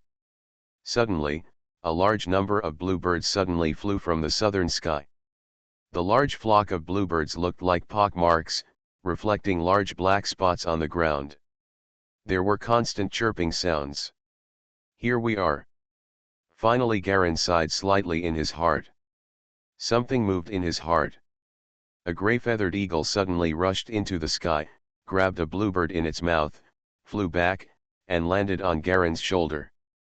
He took the bluebird from the grey-feathered eagle's mouth, took out the paper roll tied to its leg, and unfolded it gently. Emergency in the south, August City is asking for support. There is still a little blood stain on the edge of the paper roll. It's time to go, Garen whispered, stretched out his hand, and all 3 grey-feathered eagles immediately flew up and circled above his head. One of them had the black coin in his mouth. What should we do with these 2 people? Angel glanced at the 2 totem masters lying limply on the ground. The totems of these 2 people, a black wolf and a white eagle, were both killed by the Black Panther in the fierce battle just now. Garen didn't say much and lightly kicked their legs. A shock force suddenly spread into the chests of the 2 of them. Their heads tilted, blood flowed from the corners of their mouths, and they died silently. Let's go. In the attribute column below Galleon and Vision, the potential column finally returned to 15 points. It was originally used on Howling Wolf and Rabbit, resulting in only 13 potential points, but now it has Angel as a helper, and he almost doesn't need to do anything. Angel will deal with the opponent's totem, and then he will kill the totem master. Easily, he killed 3 hunting targets in one night. Adding the 3 now, there were 6. The consumption of Howling Wolf and Rabbit was directly replenished. This time I went back, just in time to try out the evolution of those monitor lizards. Garen was looking forward to what the monitor lizards would look like after they evolved. What's going on with these bluebirds? Angel instinctively felt something was wrong. Those are all war messages asking for reinforcements. The south has probably been completely occupied. Garen took back the war dungeon without looking back. Impossible. Enet's General Willan has thousands of second-type totem masters under his command. All of them are elites. Angel showed an unbelievable look. Garen had already walked in front of everyone in the caravan. "We can pay the ransom," a fat man in the lead begged with a trembling voice as he was pushed out. "Don't kill us. Please." He knelt on the ground. "You are hunters. The War Guild does not allow mortals to use dungeons." Among the caravan crowd, a white-haired old man stood up and said in a deep voice. This person obviously knew the inside story. "Rules are set by people. But they are useless now." Garen shrugged. "I would like to advise you, turn back to Titan City immediately and don't go to Bakesy City. Otherwise, something bad may happen. With you." He just kindly mentioned that the Black Sky Society's Silver Totem army is coming soon. These countless silver totems are like the tide. Encountering them in the wild area is simply a nightmare. Don't mention these people, they are Garen himself. Don't even think there is a way to survive. Only a solid city can have certain defense capabilities. There are all kinds of strange and weird biological forms in these silver totems. It is simply a strange animal expo, with all kinds of terrifying creatures emerging one after another. Most of these creatures are failed products cultivated by the Black Sky Society and have extremely strong pollution capabilities. In addition, they were all silvered by the Ghost Silver Lanterns, and their strength was more than doubled. "Let's go," he said. Over there, Angel had cut off the heads of the 3 criminals, wrapped them in cloth and carried them. The 2 of them walked in tandem, speeding up their pace towards the direction of Titan City. The people in the caravan finally breathed a sigh of relief. Most of them, for some reason, didn't take the advice Garen gave seriously. A small number of people seemed to see that Garen was not lying. But those who are truly willing to leave as he says. "Let's go. Willis, let's turn around." Lala was sitting in the carriage with a trace of inexplicable excitement and fanaticism on her face. The boring life finally has a new bright color. She trusts her own judgment, always. The bald man showed no signs of lying, and she believed him. Miss the old coachman hesitated. "Turn around," Lala emphasized. Okay, Willis had no choice but to slowly drive out of the driveway and turn the car around on the grass next to it. "Lala, are you crazy? Do you really believe what that weirdo said?" YCA waited until this moment before she dared to speak out. She shrank her head and hunched over the car and hid under the carriage, for fear of being discovered by outsiders. At this time, he raised his face and sounded like a gnat. "I believe him and the large bluebird used for communication." Lala nodded seriously. Suddenly there was a crisp sound of horse hooves outside the carriage. She opened the curtain and looked outside, only to see the young girl in white clothes and white horse galloping after the 2 bald men in front of her. The young girl's face flashed with the same look of unwillingness to be alone. "Speed up, let's catch up with the 2 people in front," Lala shouted loudly. Mysterious Journey. Author, Gunkai. Chapter 290. The sky is gray-black. The gray-black clouds rolled and flowed rapidly, gathered into groups, and then dissipated. The earth was shaking. On the emerald-green grassland, black tumors were arching out from the ground, like tumors on the earth. They were beating like hearts, like living organs. Buzz. Several white gold giant eagles suddenly flashed across the sky. Several knights in silver armor were riding on the eagle's back. They were carrying huge, slender, and sharp spears, and their bodies were covered with solidified blood. A sharp-beaked eagle with gray feathers spread its wings and flew under a giant eagle. There was a faint silver light in the gray-feathered eagle's field of vision. Everything happening below is clearly reflected in his eyes. On the grassland below, the black tumors began to squirm. 4 mouths opened on their sides, and their serrated mouthparts kept opening and closing, spitting out black one-horned creatures. This creature is like a giant lying lizard, with a fang-like black horn on its head, and a pair of huge black wings on its back. They spread their wings, made a strange chirping sound, and suddenly rushed into the sky, shaking off the mucus on their bodies, and flew straight towards the white gold giant eagle in the sky. The gray-feathered eagle quietly flew away from the sky, swooped down, and pounced towards the ground below. Crossing a dark green forest and looking down from a high altitude, a large number of wild beasts were fighting against the bite of this huge lizard. The brown bears and wolves roared, one by one being torn into pieces by the one-horned monitor lizard. Across the forest, the gray-feathered eagle gave a soft cry and flew gently to the gray-white carriage road on the other side of the forest. On the driveway, a group of gray-robed knights were riding fast forward. A bald man at the front raised his hand and let the gray-feathered eagle fall from the sky and land on his arm. Ga. There were waves of vague strange screams in the distant sky, which seemed to be the howl of some creature before it died.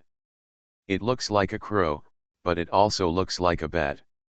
It's really disgusting. The gray-robed female knight behind the bald head frowned and said, "Garen, should we go back to the war guild directly?"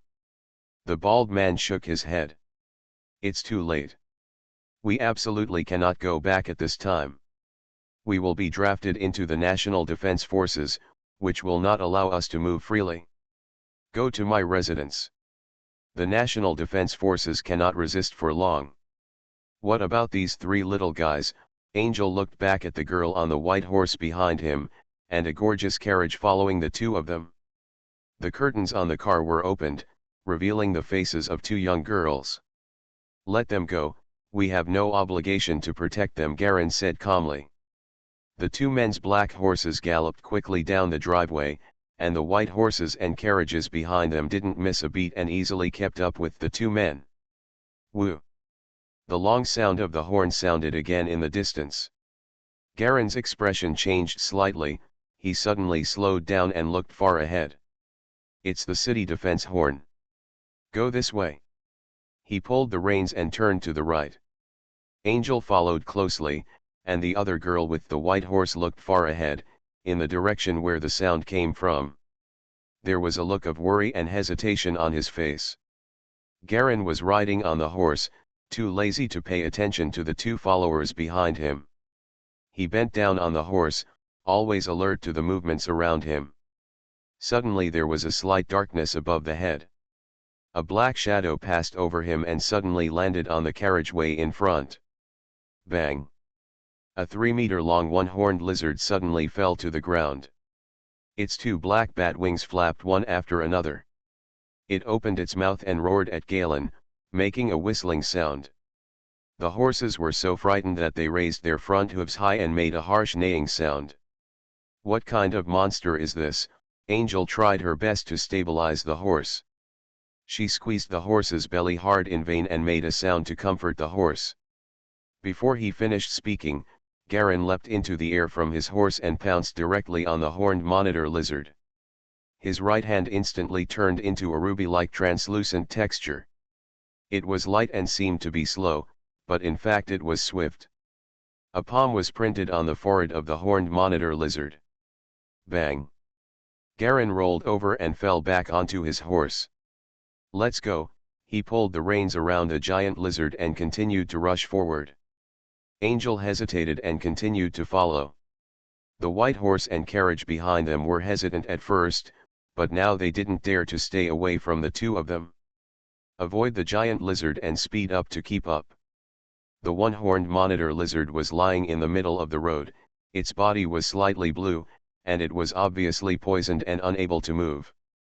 Suburbs, outer city edges. In the deserted and sparse courtyard community, several unicorn monitor lizards flew across the sky, heading towards the place with the most people in the distance, drawing black shadows on the ground.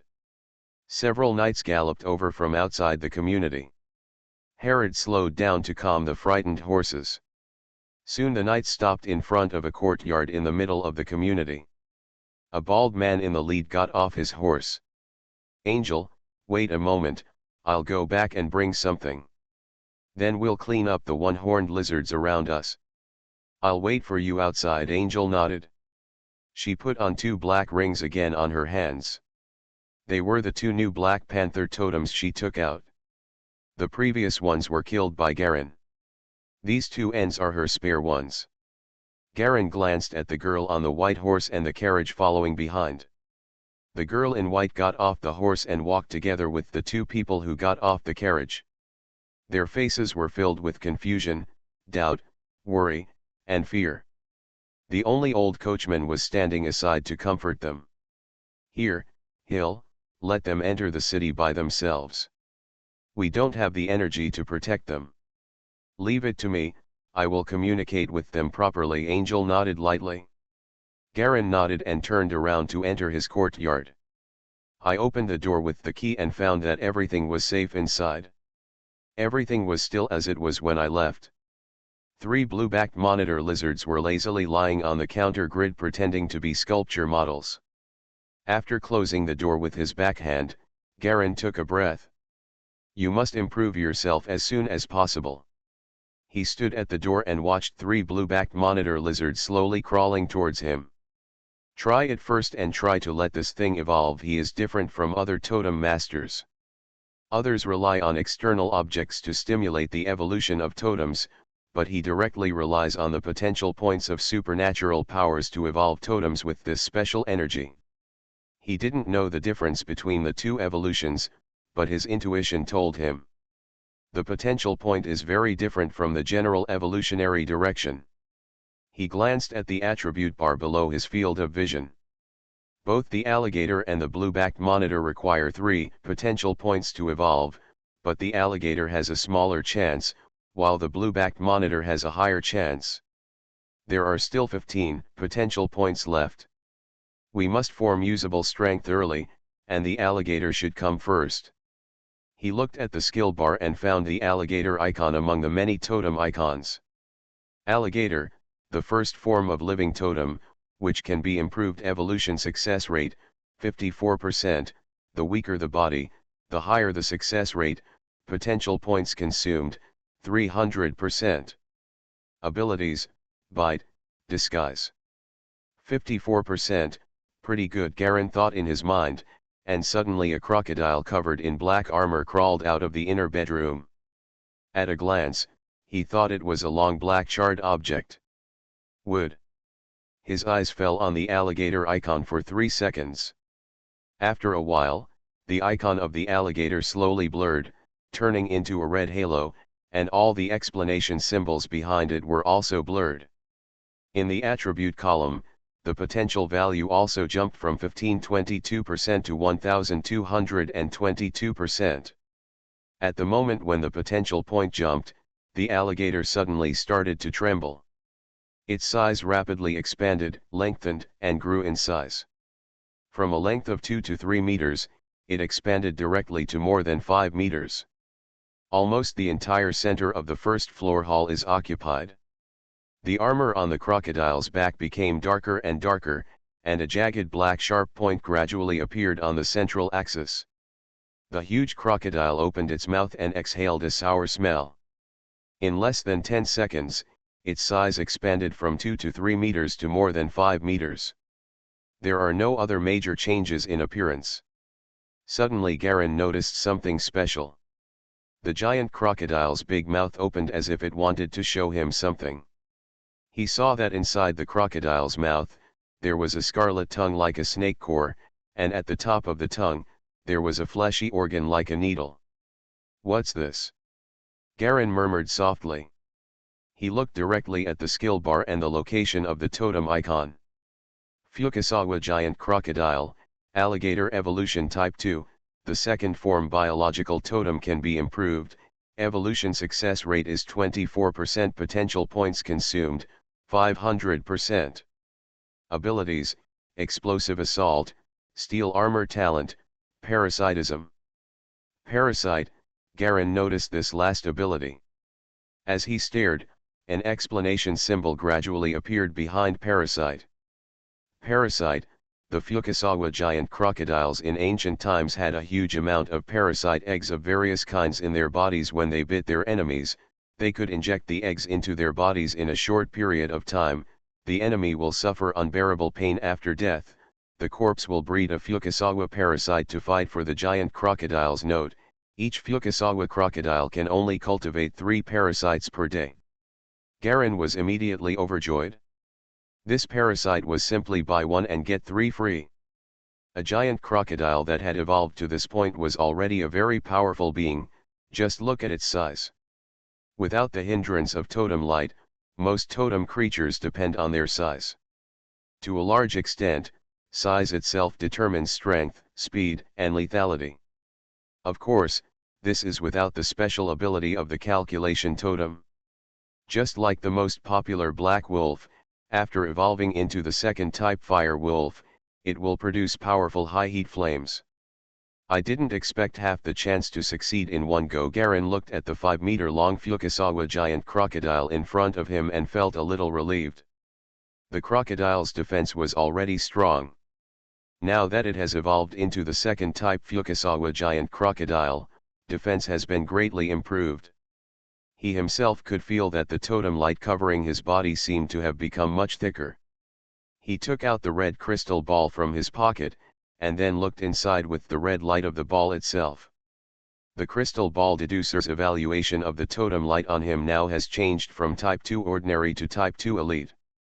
Garen resisted the urge to evolve the blue-backed monitor lizard and the gray-feathered eagle. He had to keep the potential points for the evolution of the core totem. Go out, hunt the unicorn monitors around, and then parasitize 3 parasites for me to see. Garen gave the instruction to the Fukasawa giant crocodile. This silver totem is still a living thing in nature, except that it can be programmed. Like, in addition to the same control as the program, it also possesses a bit of low-level intelligence. Garen wanted to test whether he could make it leave a certain range of himself and execute some simple instructions himself.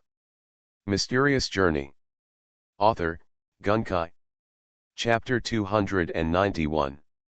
The Fukasawa giant crocodile suddenly swung its tail slightly, its heavy body crawled across the floor silently, and soon climbed out of an open window.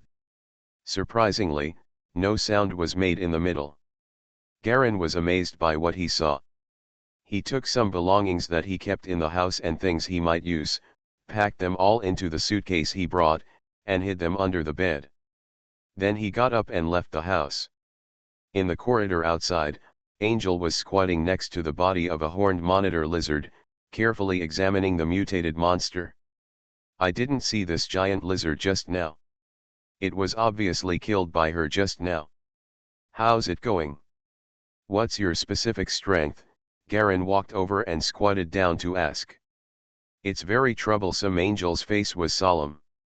I originally thought it was just an ordinary mutant creature, but I didn't expect that this monster also has the light of totem.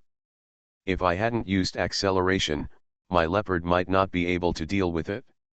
It should be in the elite level of a type of totem. Be careful. Garen patted her shoulder. He valued this partner who worked well together.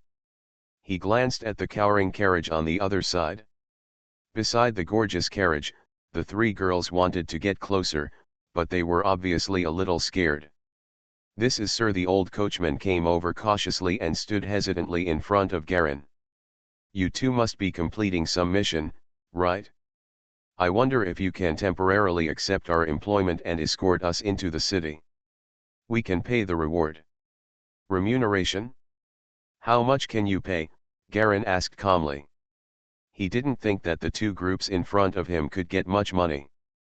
The totem masters often paid tens of thousands of silver wheel cloths. For ordinary people, this is probably the life savings of many people.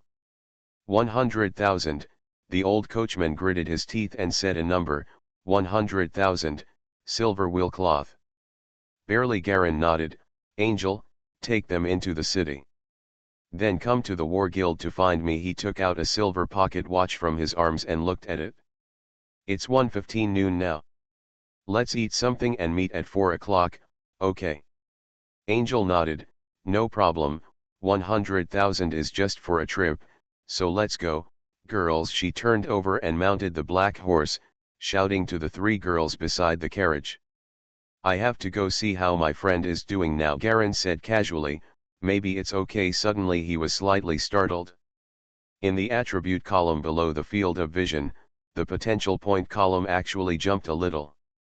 The potential value jumped from 1222% to 1287%, and soon jumped again to 1356%. Two consecutive data changes made Garin stunned for a moment.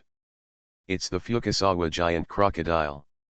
He immediately realized that he had just released the newly evolved giant beast to hunt the one-horned monitor lizard in the surroundings. He did not expect that it would be effective so quickly. What made him even more unexpected was that this one-horned monitor lizard would actually have increased potential points after being killed. From the data point of view, it is obvious that the Fukasawa giant crocodile is a pair of two, killing two horned monitor lizards at once, so the data jumps twice like this. After watching Angel and others leave, Garin stood quietly on the street. He quickly glanced towards his courtyard, where the Fukasawa giant crocodile was slowly and silently climbing over the fence and climbing into the courtyard. It also had a unicorn monitor lizard in its mouth, which it obviously intended to use as its own food and parasite. Galen noticed that the forelimbs of the Fukasawa giant crocodile were also slowly bleeding, apparently injured in the fight and bite. This made his heart tremble. The Fukasawa giant crocodile is a Type 2 totem, and now it is actually injured by two Type 1 horned monitor lizards. It's only the first type now. There must be stronger monsters that haven't come out of those layers. No wonder Black Sky Society dares to make enemies of the whole world at the same time. With such powerful biological and chemical weapons, there is no need to worry about insufficient troops. He thought for a moment, suddenly felt something in his heart, and looked towards the courtyard opposite him. The yard where the blonde female neighbor lived was quiet, except for the curtains on the window that were still shaking slightly. It was obvious that someone was peeping at him just now. Garin was about to turn around and leave when suddenly the door opened with a click in the courtyard opposite. "Mr. Galen," the blonde female neighbor shouted. Her face was haggard, her eyes were sunken, and she was obviously frightened. A tall, muscular young man followed from behind. He looked somewhat similar to her and seemed to be a twin. "Mr. Galen, could you please help us get into town?" The female neighbor looked very frightened. She looked at Garin with a pleading expression. "Ga." The strange screams of the one-horned monitor lizard were heard in the distant sky.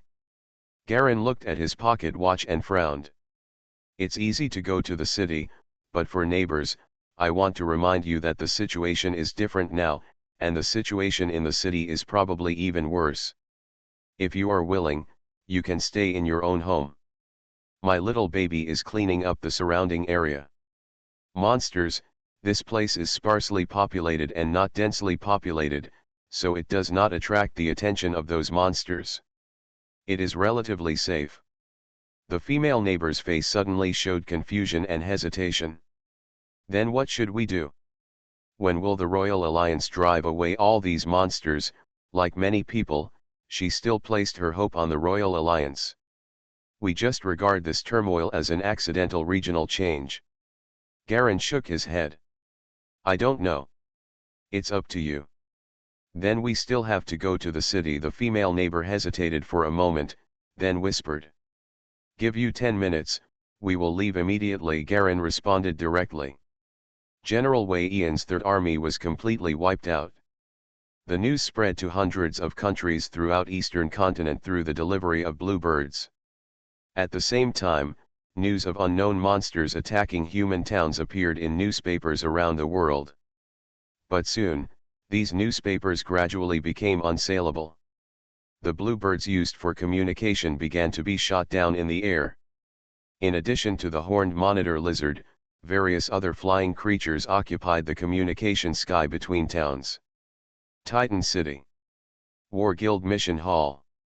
As soon as Garen walked in, he saw that everyone in the entire hall was injured, some even lost their arms, and their faces were pale, obviously due to excessive blood loss. "Garen, are you okay?" A sturdy man with a fake sheep's eye stood up in surprise. "That's right. You are considered one of the strongest people in our Type 1 mission hall." He then sat down again knowingly. "Thompson? Are you okay?" Garen walked over and sat down in front of the man. "It looks like the situation is very bad," he asked in a low voice after glancing around. "It's very difficult outside. The bounty is getting higher and higher day by day, but no one dares to take it. Now there are monsters everywhere outside," One-Eyed Thompson whispered. At this time, a group of men and women wearing brown leather armor walked out of the inner reception room of the mission hall. The leader was a burly man with short hair. This man had a bloody scar on his right face and looked a bit ferocious. The man held a silver helmet in his hand, glanced at the other people in the hall, and walked out of the hall with indifferent eyes. Behind him was an old man with white hair, leaning on a mahogany crutch, and then two women in black with hot figures. "It's the Galileo group. They must have taken on the two most difficult missions." One-Eyed Thompson stared at the group and whispered to Garen. Not only him, but everyone in the mission hall was also staring at this group of people. Galileo had heard of this Galileo regiment. Captain Galileo himself was an elite Type 2 totem master, and all the team members were Type 2 totem masters. There was even a professional totem repairman in the team. The lineup is very luxurious. He has completed many powerful and difficult tasks and is very famous in Titan City. There are a total of 3 strong groups in the entire Titan City, all of which have been involved in the War Guild for a long time. Among them, only the Galileo regiment's strongest combat power is only the second type totem, while the leaders of the other 2 regiments are all Type 3 ultimate totems. The Galileo group left the hall and soon disappeared into the street outside the door. Garen looked away, listening to Thompson speaking with envy in a low voice.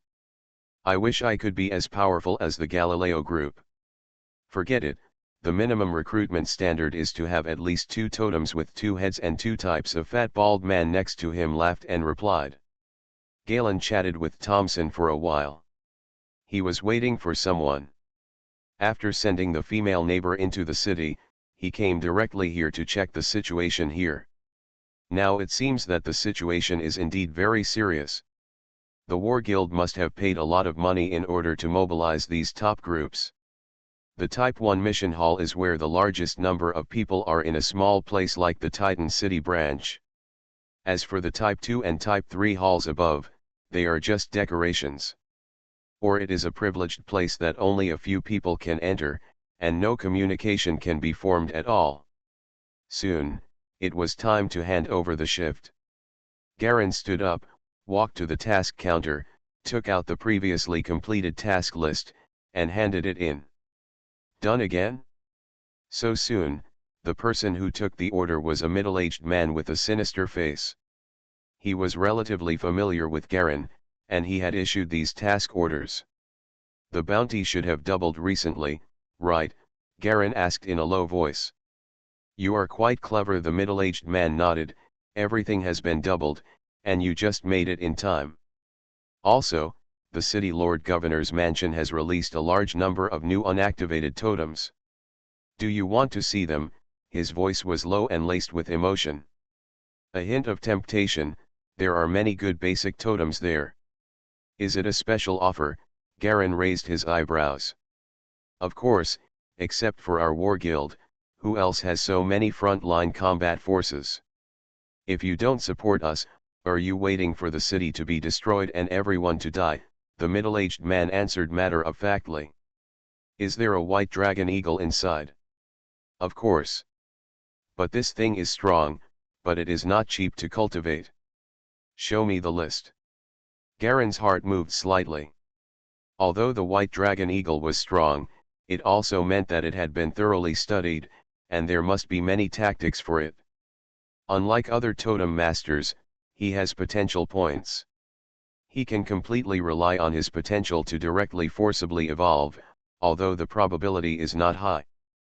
But you can definitely choose a new totem with minimal research and a strong foundation as your trump card. Once the evolution is successful, this new totem, no one knows its capabilities, and it should have certain miraculous effects. You are listening to Novels at Bless Up channel. Wish you happiness and luck. Please subscribe to receive new novels. How do you feel about this novel? Please like and leave a comment. Mysterious Journey. Author, Gunkai. Chapter 292. The middle-aged man at the counter handed out a rolled piece of yellow paper. Garen took it and unfolded it, then took it aside and looked at it slowly. Titan City's emergency deployment list of military supplies. Spears of Agas, 5. Full-body steel armor, 7 sets. Warhorse armor, 7 sets. Military crossbows, 15. Inactive totem. Red dragon eagle, 3. White dragon eagle, 3. White bear, 5. Brown bear, 5. Black wolf, 25. Snow sculpture, 33. Wolf fang, 33. Black hawk, 10. Northland snow lion, 1. Cowatan mountain wolf, 15. White tiger with black stripes, 1. Digging rhinoceros, 1. Giant rattlesnake, 1. Garen shook his list and frowned slightly. He waited for the other people to finish handling the matter at the counter before approaching again. I've never heard of the last 3 totems here. What's the price? The middle-aged man glanced at him. You are a formal member of the guild. The internal special price is 1 million per head. Let me remind you in advance that the last one is listed separately, which means there is no inheritance at all. Without inheritance, there is no way to evolve. Although the foundation is very good, but you be clear. I know Garen knew it clearly. Digging rhinoceros and giant rattlesnake have also heard that some people have studied the possibility of evolution. Only for the white tiger with black stripes, no school of thought has figured out how to cultivate it. This genetic mutation in tigers makes them extremely ferocious. It's just one type, but its speed, power, and lethality are very good, comparable to the dragon eagle, but there is no possibility of evolution. Many schools of thought tried hard, but gave up in the end. And there are not many left now. I didn't expect to see one here. How much money do I have in the guild's bank now? Garen handed over his medal. I took it at the counter, took the medal, compared it with the serial number, and started to check. 870,000, not even close. How about taking on a few missions? The middle-aged man asked. He has a lot of tasks here that no one can take. Forget it, I'll come over and get it later, remember to leave it for me. Garen secretly flicked in a few hundred silver wheel cloths. The other party accepted it calmly. Don't worry, I'll give you 2 days. Besides, no one who can afford it will buy it. Who is willing to spend 1 million to buy a totem that can't evolve? Thank you. I'll make a totem for you. Garen took the totem introduction handed out and turned around to leave the counter. He only had a few tens of thousands of dollars scattered about him, which was not enough at all, but the supplies he had accumulated earlier should be put to use. This is the right time, otherwise all the good things may be consumed later. In addition, you have to save money to buy War Yoke and War Guild Hall. He decided to get the black-striped white tiger first. This thing was what he planned to use as the core totem. The information about the black-striped white tiger was very simple. Garen saw the line about the black-striped white tiger from the totem introduction information.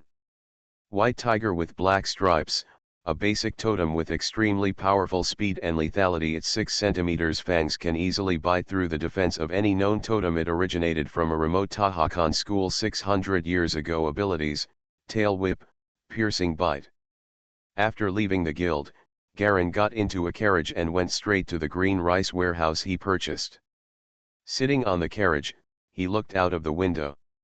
Among the 10 people on the street, 5 of them were holding ladles and lining up to buy things at rice stores, grain and oil stores, and bakeries. Many greengrocers have sold out and closed.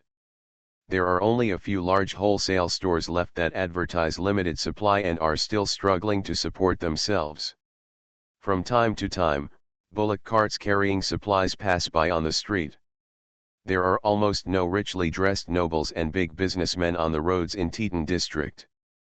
Garen estimated that if the supplies he had previously stored were sold at a higher price, they should be able to sell for more than 3 million. But at this time, it is more cost-effective to keep part of what you eat and use the rest to exchange for expendable war supplies. If it's an exchange, negotiate directly with the guild and you should be able to exchange half of your reserves for a white tiger with black stripes. Garen believed that the guild would not be so short-sighted, and would definitely see the benefits of waiting for a price increase since rare goods were available. If he hadn't been eager to evolve the core totem, Garen himself wouldn't have wanted to sell it so early. The remaining half can be used to eat by yourself and occasionally replaced with other supplies. Soon, the carriage drove to the area where warehouses were specially built in Teton district. Garen got out of the car, paid, and walked directly towards the inner area on the far left. The location of his warehouse is the most inconspicuous left corner. He didn't go far when he suddenly realized something was wrong. Gray ox carts were continuously pulling green rice and grain out from the inner area. The cart drivers were all neatly dressed gray cloth servants. Stop ahead. Not far away, a patrol of leather-armored soldiers came over.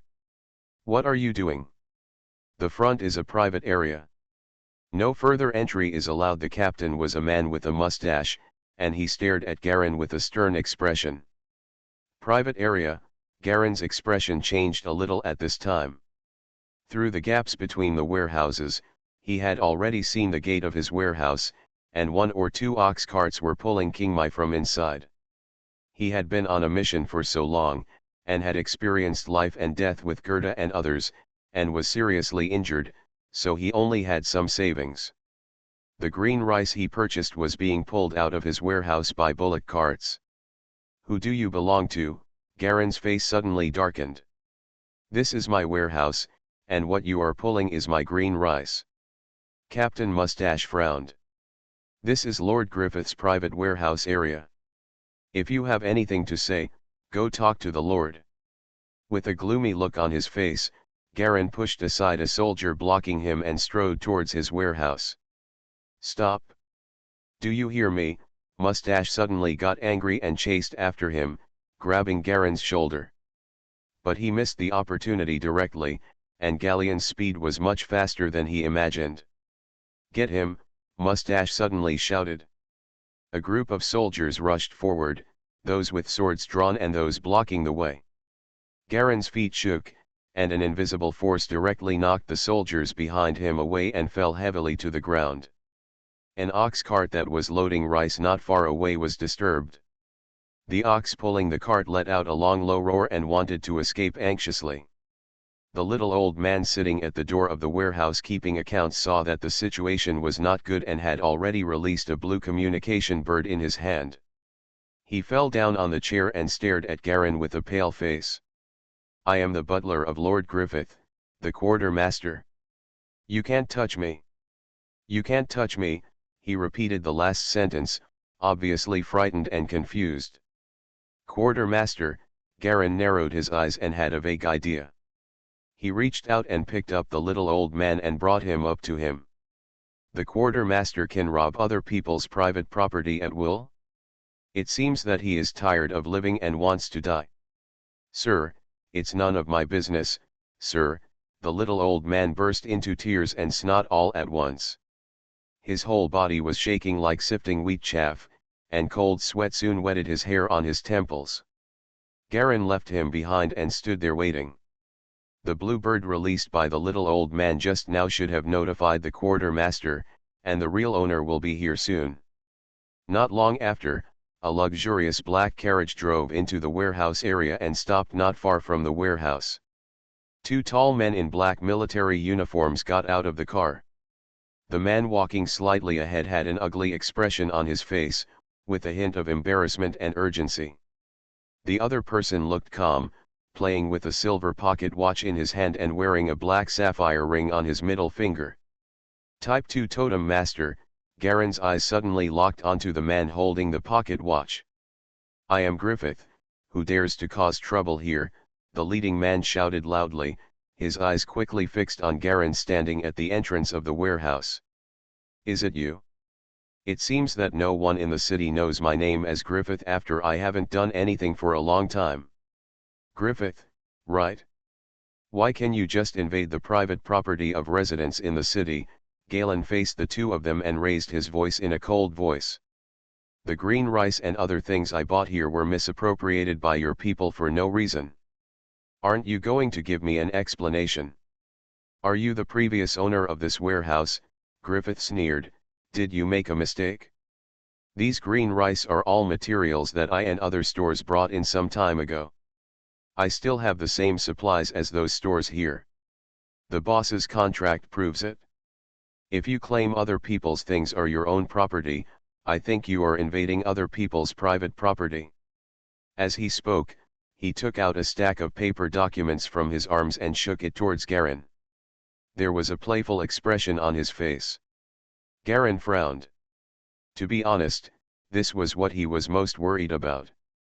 If you are alone and have no background, if you want to reverse this kind of speculation business, what you are most afraid of is this method.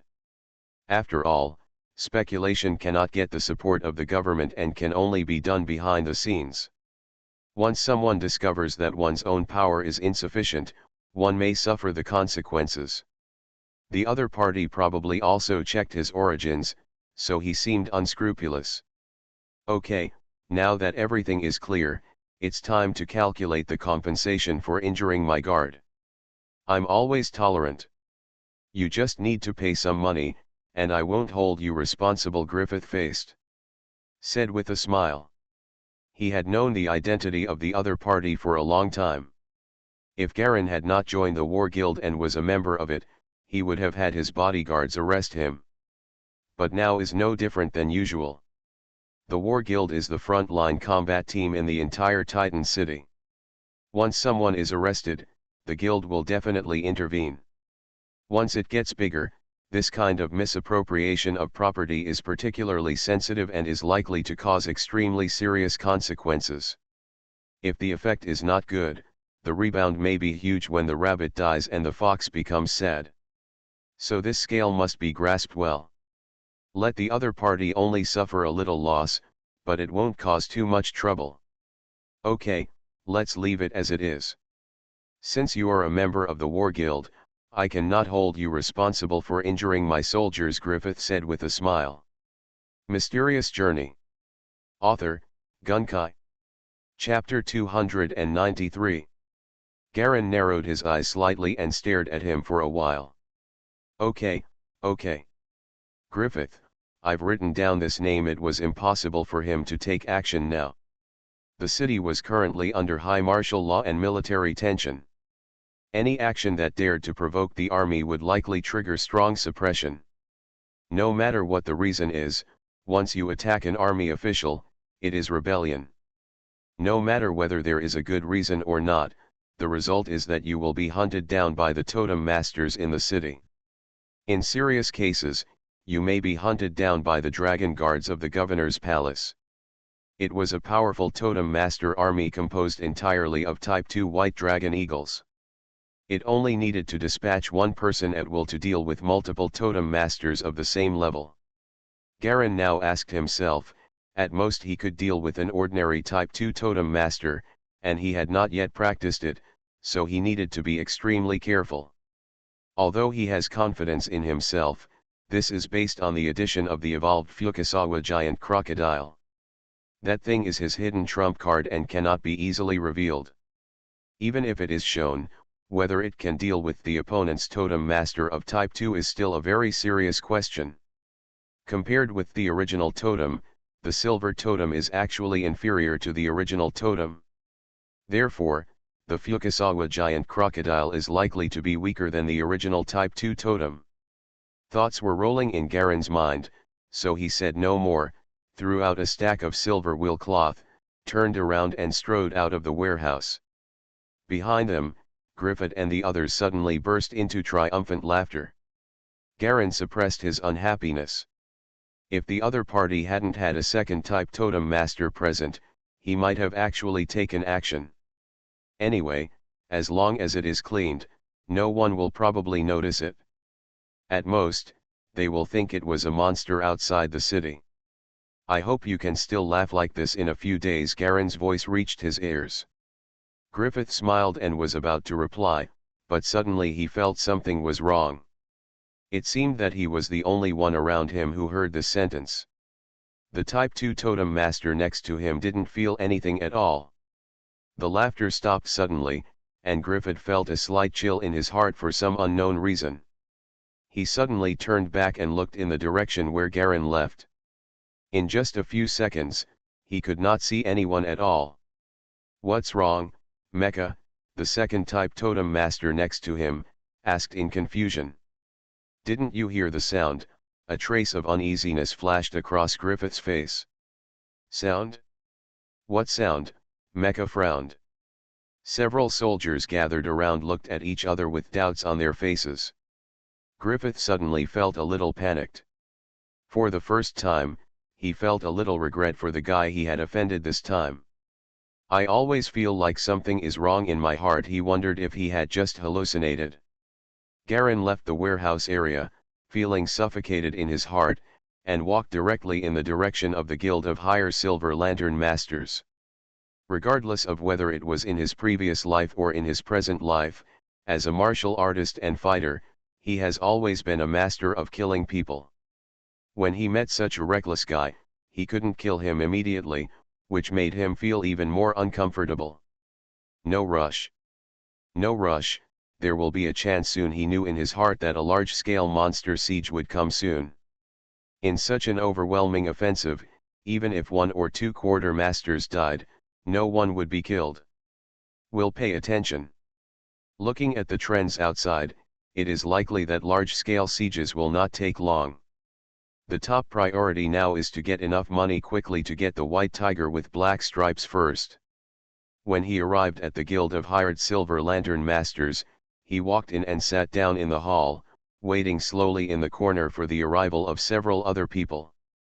"We ordered lunch in the guild." When it was almost 1 o'clock, brother and sister Andy finally entered the guild.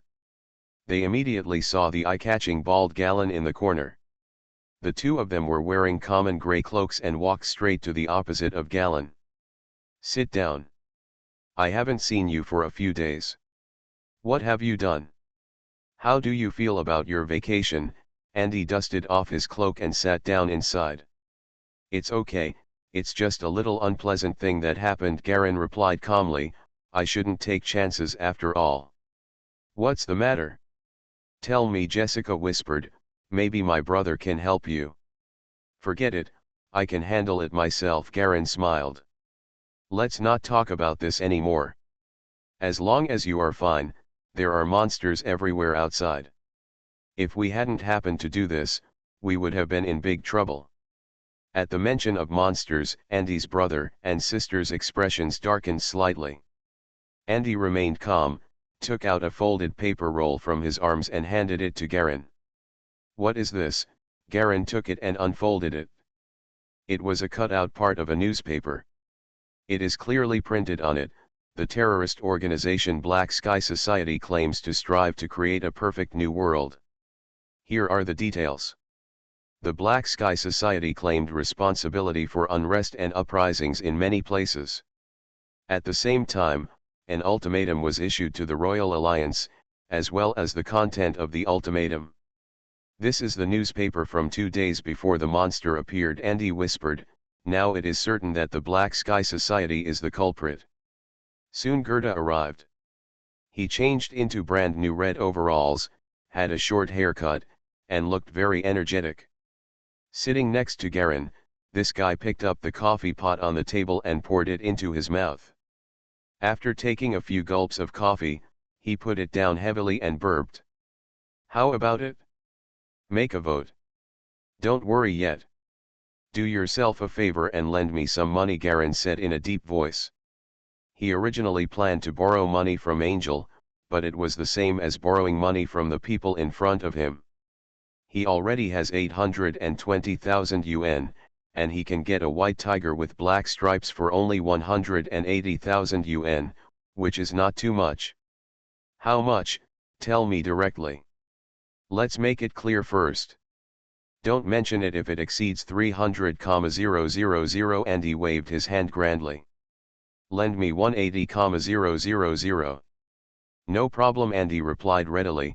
"Fortunately you didn't say 300,000, that's all I've saved in total." "Didn't you say you ran out of money last time?" Jessica whispered to the side. "Do I look like that kind of person?" Andy laughed twice. "Jessica, I just saw a beautiful scarf, so I bought one for you."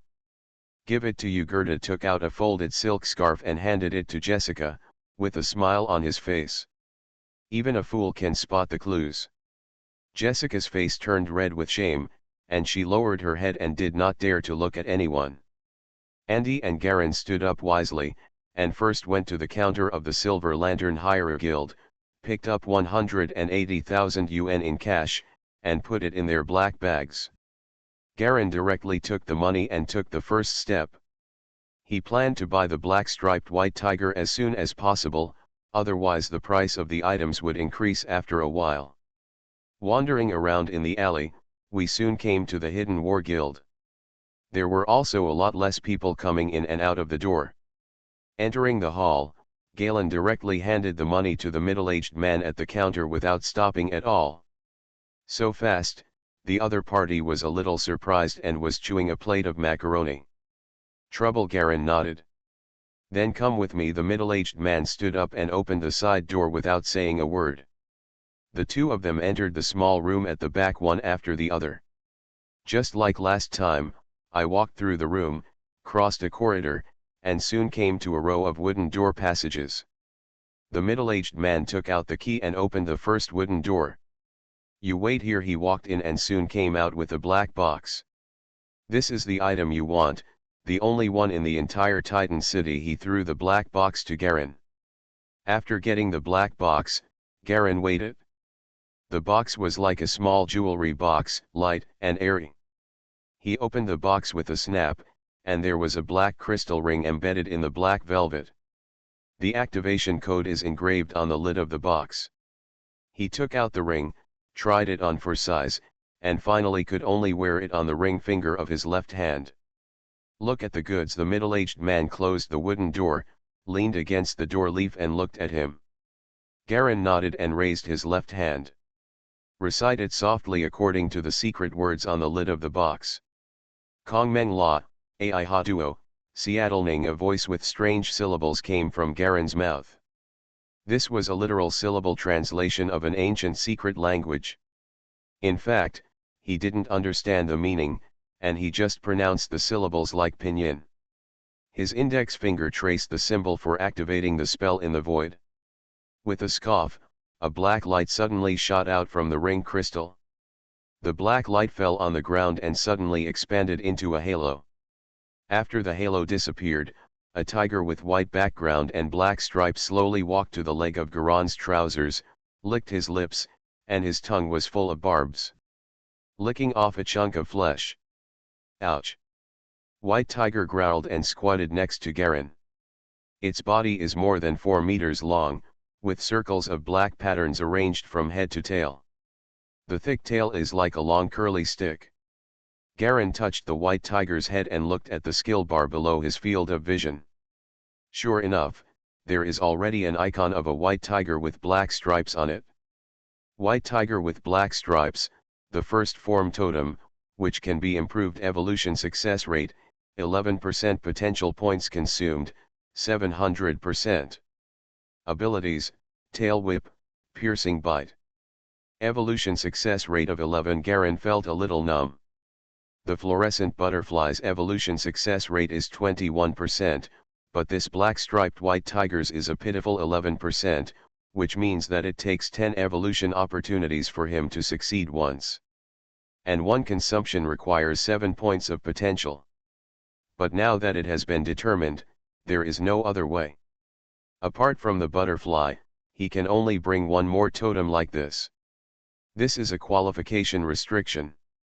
His extremely mediocre qualifications determine that he can only control 2 totems. After leaving the guild, Garen took back the white tiger and came to a remote alley. Garen's heart was fierce, and his fingers quickly carved a complex oval symbol in the void. The symbol shrank instantly, from the size of a fist to the size of a fingernail, and then quickly disappeared into the black crystal ring. Soon, he felt a completely different feeling from ordinary totems. It's like the white tiger with black stripes is closer to him than other totems. The vague sense of distance has shortened a lot. He looked at the black striped white tiger icon at the bottom of his field of vision. Sure enough, I saw that the mutation suddenly jumped to the front of all the totems, ranking first, with an additional note on the side, core. A white light film close to the skin flashes all over the body. The core totem is finally here. Garen let out a long sigh of relief. Next, it's time to meet up with Gerda and the others, and then see how to use the several spells obtained from Angel. Prepare to deal with that Griffith. If his estimate is correct, in the next few days, Titan City will face its first monster siege, and that will be his chance to take action. A sharp look flashed in his eyes. If you dare to snatch his things, you really have a long life.